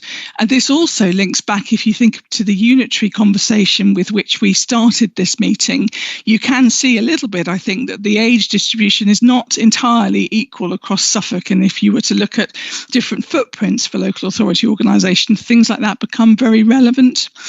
I'm not an expert on Essex, and I think Sarah's on the call and I wouldn't want to step on her toes, but Tendring has a similar older biased age structure. Colchester is a little bit younger in general terms. So there's a couple of key points here. Not only are people old in themselves, they are often providing some sort of unpaid care. And from the 2021 census, we know that that is about 65,000 people in Suffolk. So that's a significant proportion of the population. That's almost 1 in 10. And I've touched already on the need to be working longer. Older people are going to be remaining in the workforce, so providing inclusive, flexible employment opportunities is going to be really important. Many people on this call this morning are part of anchor institutions, etc. How can we get those anchor institutions as really trailblazers potentially to be thinking more about how they're going to be able to give employment opportunities to an older workforce? So the World Health Organization's age-friendly communities framework is about age-friendly environments. So it's broad. It's not just about services. It's not just about interactions with professionals. It's about a place that enables people to age well and live a good later life. It's about a place where somewhere where people can remain living in their own homes. It's about a place where people can participate in the activities that they value. And it's somewhere where people can contribute to their communities if they wish to for as long as possible. And I would just refer again to the Health Watch work here, because we heard fantastic stories from people in Suffolk about how they are doing all of those things. And we also heard some much more challenging stories about how people were not able to do those things any longer, or were worried about how they would be able to do them in the future.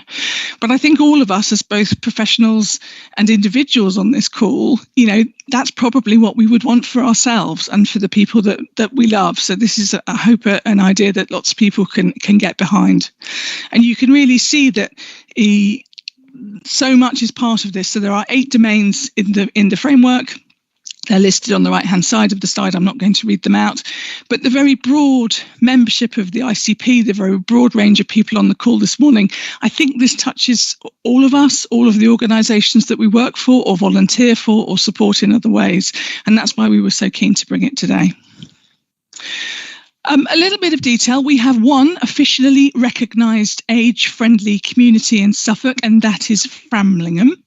And there's a little bit of information about our community in Framlingham and how that works and how long that's been going. And that's really quite a long time now. But it's the only age-friendly community that's been recognised in Suffolk. There are more around the world, and you can click that link to see where they are. And there's potentially a lot of learning from this, I think. But we also think that, many Suffolk communities would benefit from an our community or some similar model.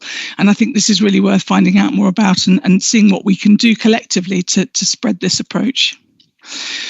I've talked about the Health Watch Suffolk research, and this was really key. We had a lot of survey responses and also 13 really in-depth interviews with people who very kindly gave their time to share their thoughts on this.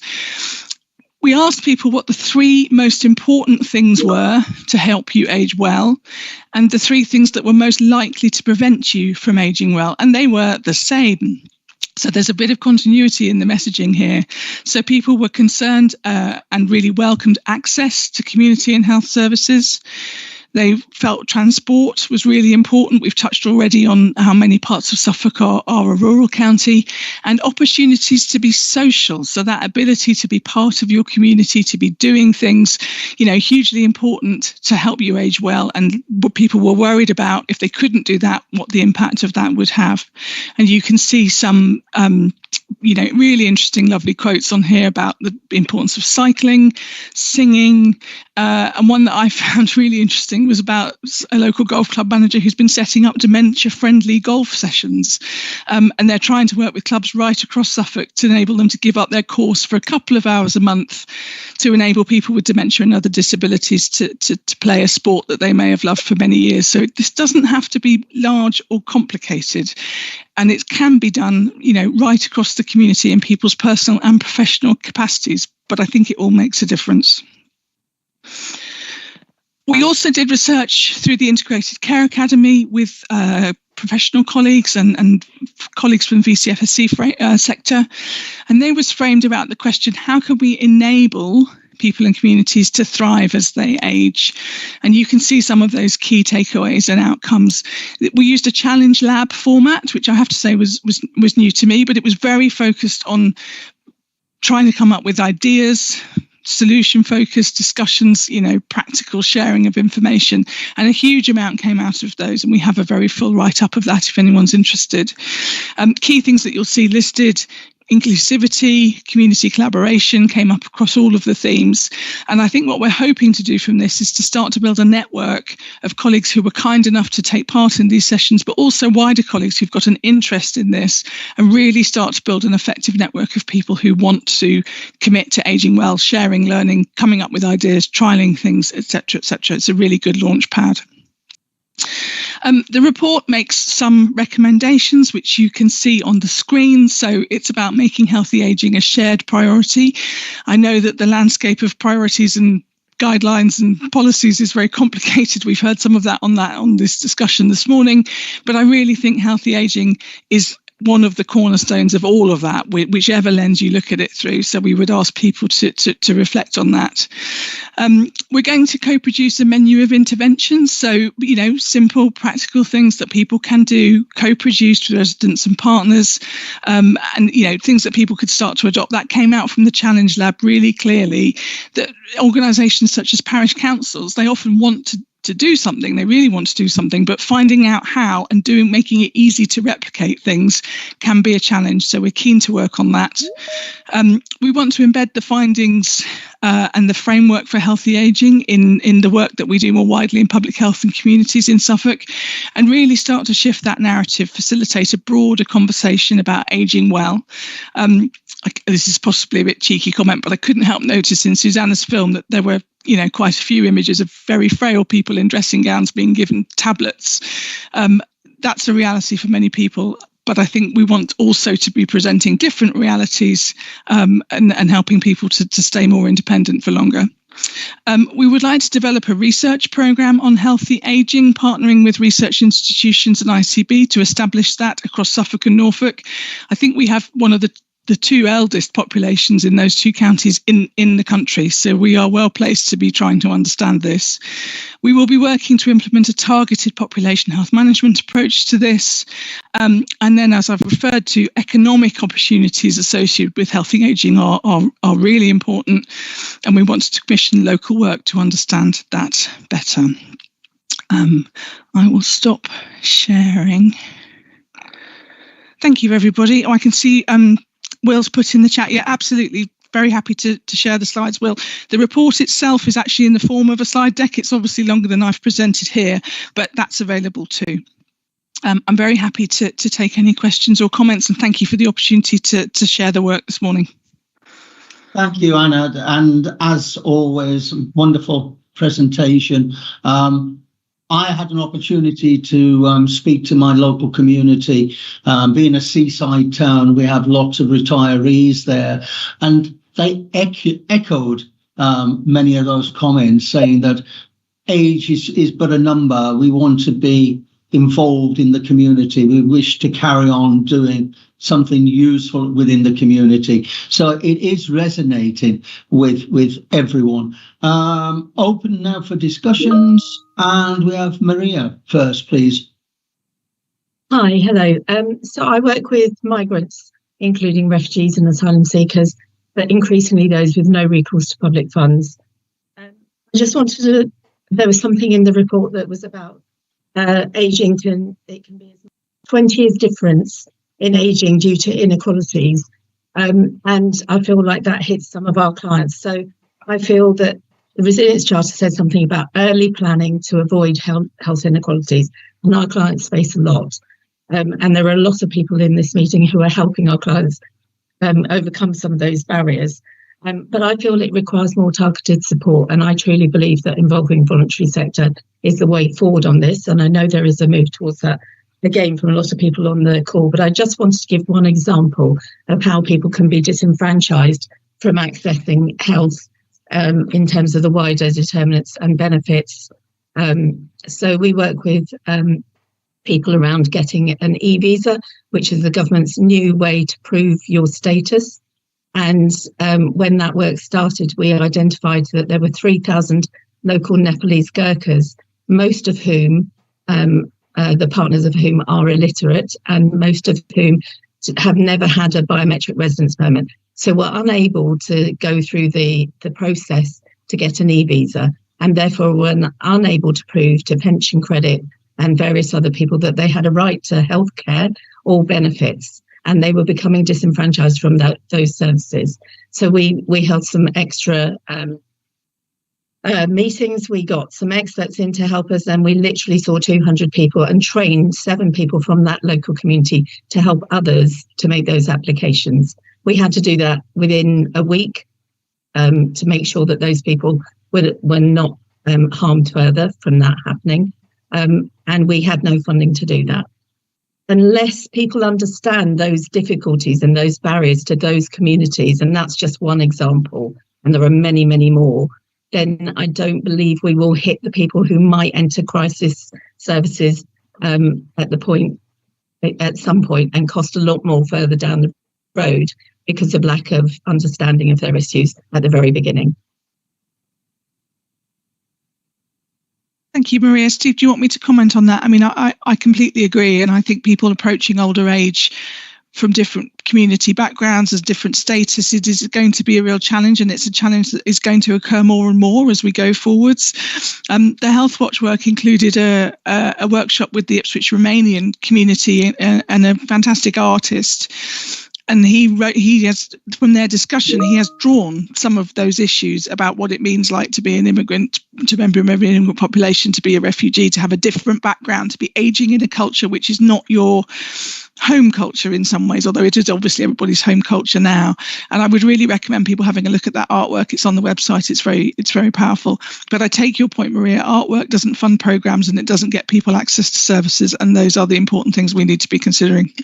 Thank you, Anna. I just one last thing. I just feel that we are so much a part of building resilience for these communities, and until that's formally recognised, most of those communities won't be able to access somebody. There aren't services in every area across SNE, and it's a great shame because actually, if we want people to be resilient, there need to be more of us working together. Thank you, Maria. Thank you, Anna. Moving ahead to Judy, please. Yes, thank you very much. And thank you, Anna. As you can imagine, this report resonates very much with those of us working in palliative care and encouraging people to have the best quality of life for as long as possible. And I would love to see this dovetailed with the compassionate communities work that many people are now involved in. And we're so close to getting accreditation to be a compassionate Suffolk. We'll probably go compassionate East Suffolk this year and West Suffolk next year, and we're doing that with the ICS. But there's so much there that dovetails and really complements lots of the recommendations in the report. So it would be lovely to tie that in, please. But well done. It's a great piece of work. Thank you. Thank you, Judy. We'd be really delighted to support that. So let's pick that up offline and see what we can do. Thank you very much. Thank you for that. And this paper really has triggered lots and lots of discussion, and it's very healthy and helpful discussion. Moving on to Shane, please. Thank you, Jim. Thank you very much, Anna. As always, tons of insight in there. I really like the survey outcomes, the top 3 outcomes that you highlighted in terms of people's concerns and opportunities for ageing well. The one that stood out to me there that is a recurrent theme in some of the work that we do as a system is transport. And just with an eye on the sustainability review that Ed and Richard have referenced, although a lot of the outcomes of that are going to be about shift of services and effort into the community space, some of it's also likely to be about what we do with some of our acute services and how that they are configured. And that will pose, as it has done for the elective orthopaedic centre, for example, will pose challenges for us in terms of transport. I think there is a link there to the local government review, where transport responsibilities will also potentially become fragmented. So I suppose it's to flag for you, but also highlight for all of us, our local government partners, our health partners, and our community partners, that transport is going to be a challenge, material challenge that we need to meet together to enable our residents to continue getting the best out of the services as we make very necessary changes for sustainability. Yes, thank you, Shane. Yes, thanks, Shane. Moving on to Lucy, please. Thank you, Chair. So for context, I represent culture, arts and heritage partners across Norfolk and Suffolk who are particularly delivering creative health activity. And a lot of what's said today, particularly the report that Anna's just presented, feels like it is hot on the tail of a number of other things that we've been working on together in our sector. And connects to a meeting that I was at in the autumn with Janelle de Gruchy, who's the Deputy Chief Medical Officer, I'm sure you're all aware, I wasn't, about how they're considering cultural activity and leisure activity key to enabling people to live well for longer before the onset of ill health in older age, which the byproduct of which is delaying access to services. And the connections that we've already heard today and the relevance to the 1% of population, 76% of bed days, the discussions around the left shift and needing to think differently and acting as a community of and a range of services to provide the solution is very much aligned with the outcome of last year's public health report, which was about creative health. And one of the outcomes of that and the innovation fund identified by Suffolk Public Health is that there is a partnership of creative health providers across Norfolk and Suffolk with an existing 160 plus activities already being delivered, working with the brilliant Rachel Jennings from SNE, as well as partners from ESNEFT and Norfolk and Waveney to put together probably a 3-year programme of creative health activity that meets some of the health targets that we've been talking about. We already know that the ageing population is a big focus of that work. Some of it is very general, the social connectedness, the isolation, the feeling more able to live in the community. And some of it is very specific around particular conditions like falls, dementia, Parkinson's, etc. So we're halfway down the road of thinking differently. We have some ideas of what that might look like. One of the outcomes of our own mapping studies was a commitment to make sure that we are meeting the needs of the health sector.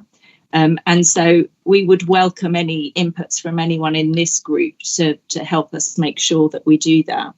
And also really interested in connecting around evidencing and what evidencing the cultural sector can provide to health partners to ensure that we're feeding into your reporting and evidence of the way we're thinking differently and the impacts that's having, particularly with savings, if we're looking at prevention and the savings that we might be able to provide in the longer term.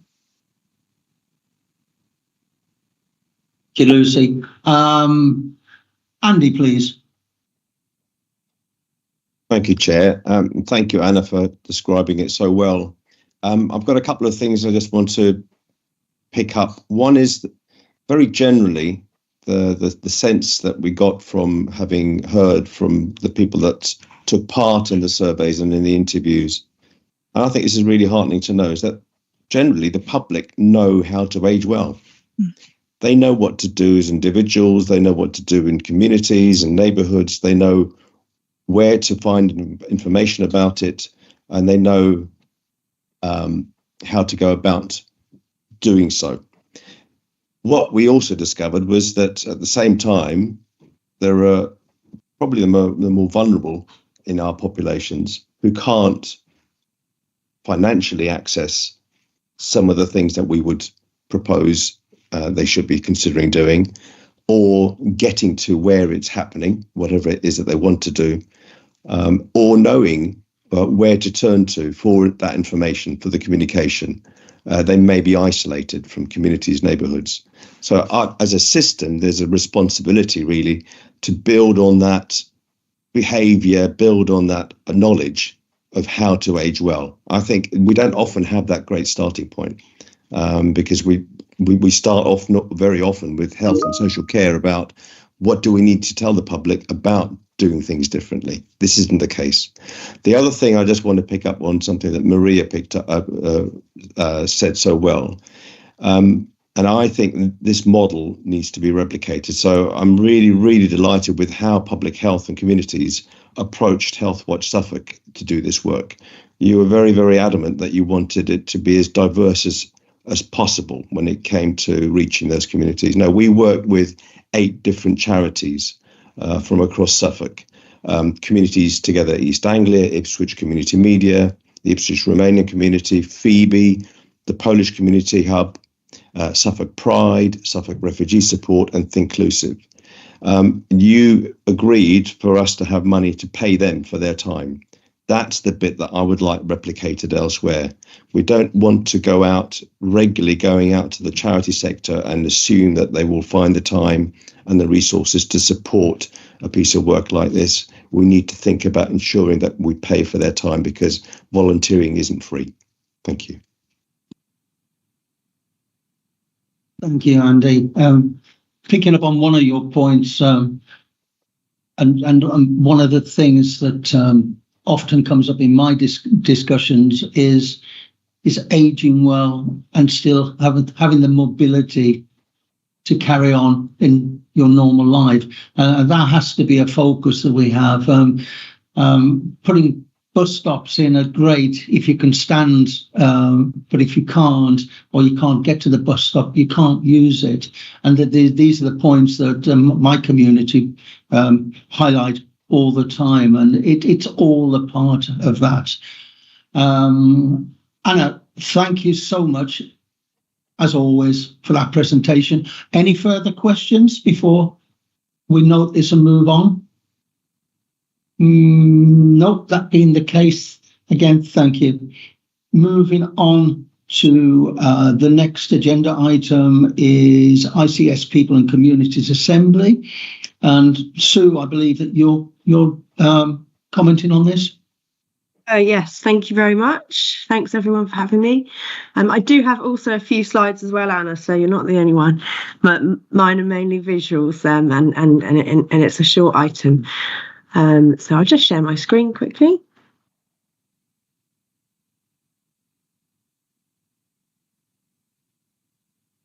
So for anyone that doesn't know me, I'm Sue Conker, and I'm co-production lead for the Integrated Care Partnership team.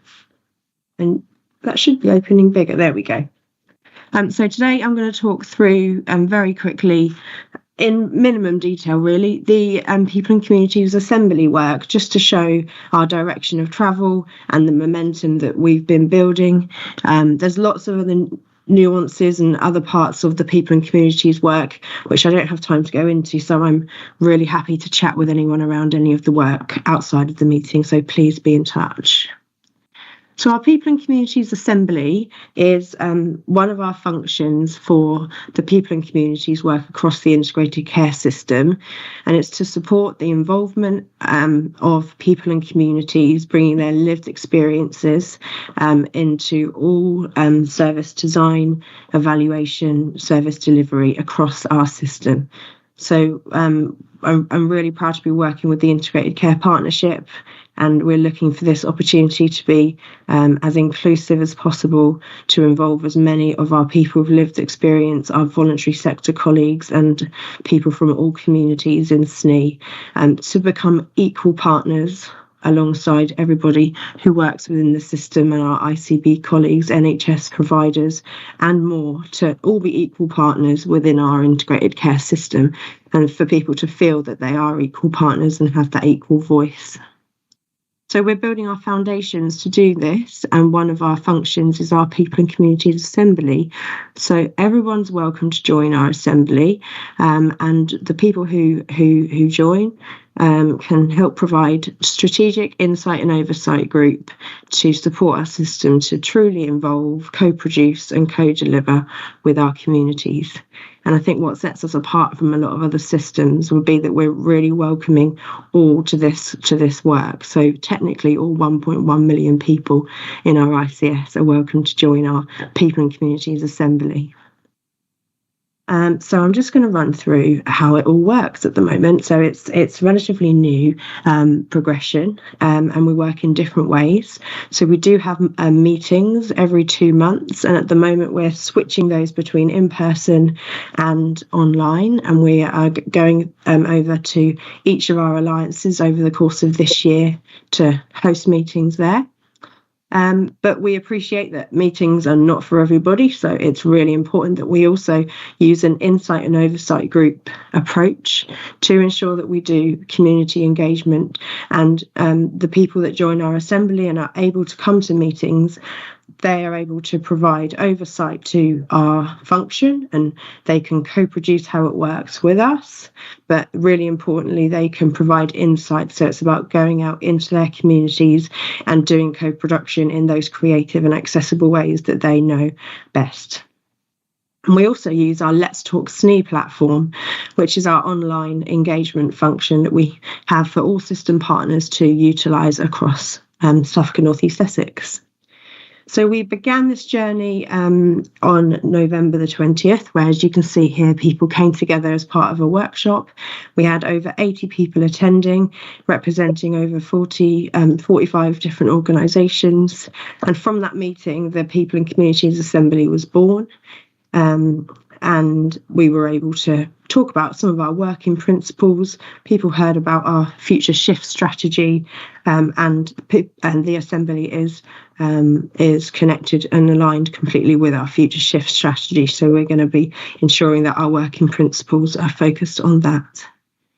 We then moved into the new year, and on January the 31st, we got together online, and we had over 100 people joining online, and we worked through what the group's all about. started to co-produce our working principles. And we had our first agenda item, which was Hannah from the Integrated Urgent Care Strategy team, so working under Liz Maloney, and we worked through how that integrated urgent care strategy was going to be co-produced. So it's sort of the oversight to co-production and engagement activities across the system. And so what's really important about the Assembly is that all future agenda items should be linked to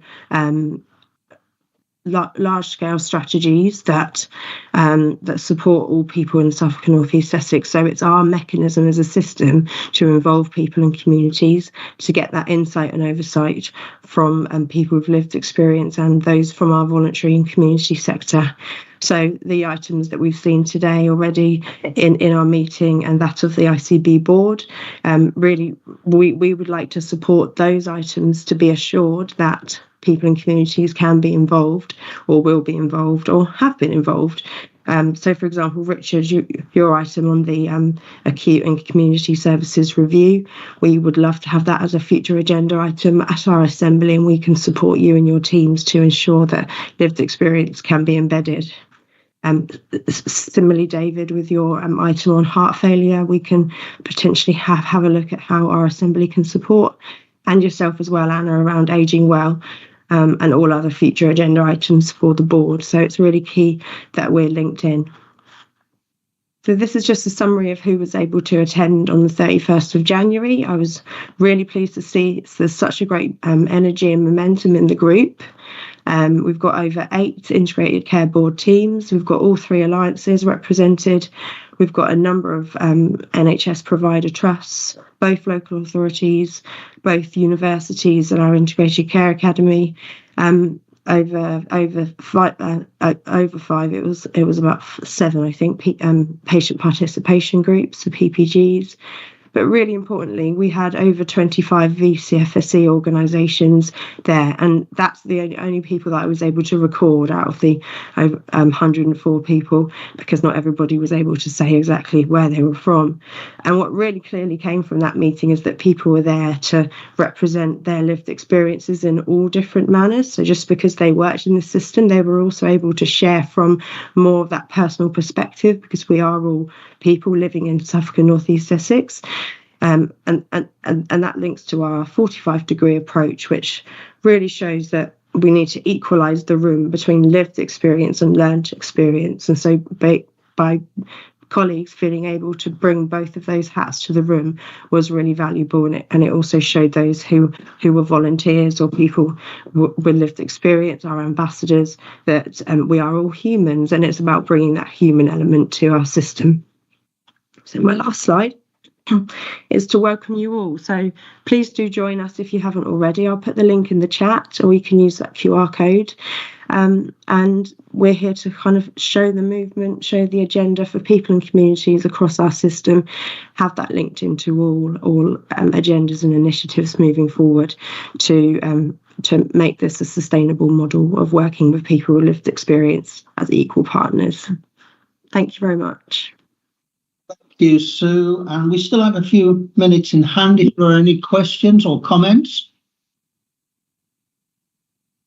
If not, then again, thank you. And I'm sure that we all look forward to watching eagerly the progress of the Communities Assembly. Thank you.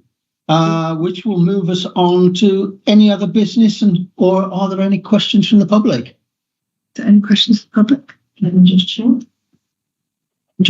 No questions for the public. Any other business? So the outstanding issue to do with the meeting in person.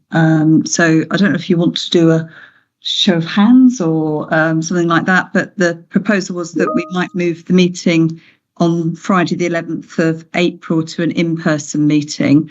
Just wanted an indication of support for that, so that I can take that back to Will and Steve and John as our 3 co-chairs and take a decision on that, if that's okay. So perhaps you could put your hands up if you're supportive of that. It would be really nice for people to see each other in person. Okay. So, oh gosh, look at that. Brilliant.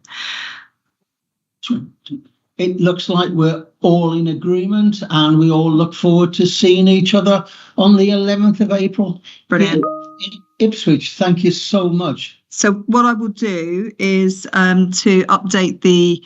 I'll take you back, just have a quick chat with John and Steve and Will about some logistics, and then update the diary invitation that you already have. So just to look out for that. If you see a change to that, I'll maybe send another separate email as well, so that if you've got EAs or whatever who are monitoring your diaries, that they're aware that we've changed the arrangements for the meeting, because I know that it might cause some practical issues. So thank you. Thank you very much. And I suppose one of the last comments from today will be the date for your diary, which is the Expo 2025 and the ICS Awards, which will be held on Friday the 4th of July at the Newmarket Racecourse. I used to live just across the road from the Newmarket Racecourse. I know it very, very well. And so I am absolutely looking forward to that. Do you want to do a little bit about the theme? So the theme this year, unsurprisingly, is all going to be linked to Future Shift.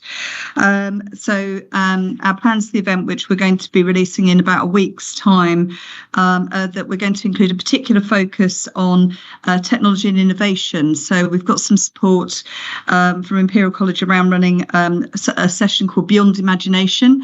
And that's going to be a kind of series of discussions around really what is on the cards now around things like artificial intelligence, new treatment options, and new technology. Because we're going to be at Brody Mile Racecourse in Newmarket, it does give us the capacity to have lots of workshop rooms. That venue in particular has that space available. So we will be running a workshop programme. And in particular, the focus is going to be on where we've got experience examples around the system of delivering in that kind of future shift way. So we will put out something to you all. You are the ICP committee, so you are always my first port of call in terms of writing out to ask you to put forward suggestions for that workshop programme or encourage your colleagues to do so. Similarly with our exhibition, we've already got people booking for our exhibition for Expo this year. And then last but not least, we're going to be repeating our ICS awards this year. So the awards there'll be 10 awards. 6 of them will be the themes that are in the what section of our Future Shift strategy. So there'll be an award around code production, code delivery with people and communities, one around prevention, inequalities and tackling injustice, one around holistic neighbourhood-based care, one around technology and innovation, one around the learning from data, evidence, knowledge and intelligence, and also one around making better use of existing resources. So that's 6 of them. The other 4, 2 of them will be repeated from last year. So we will be repeating the Inspirational Leader and Unsung Hero awards. And also then we have 2 special awards. One is by a panel led by, and it's an entire panel of young people who will be making an award for supporting and championing young people. And the other one is from our voluntary community sector assembly, who would like to commend work by partners who are working well with them in terms of kind of the sorts of principles that are in our resilience charter. So those are our 10 awards. And again, all of that is coming out in the next couple of weeks. We will, of course, write to you, and the details will be on our website. But I just hope that's a bit of information about what's to come. And that event, again, Friday, the 4th of July. Excellent. And I'm sure that will be put and ring-fenced in our diaries. I have a couple of last hands raised. Paul, would you like to comment? Or was that legacy hand? I think there might be legacy hands from me asking about the meeting. Oh. Well, in that case, thank you very much to everyone today for their input. It's been a fascinating meeting, and I would like to close the meeting now at 11:54 and look forward to seeing you again soon. Thank you. Bye-bye. Thank you, Dawn. Thank you.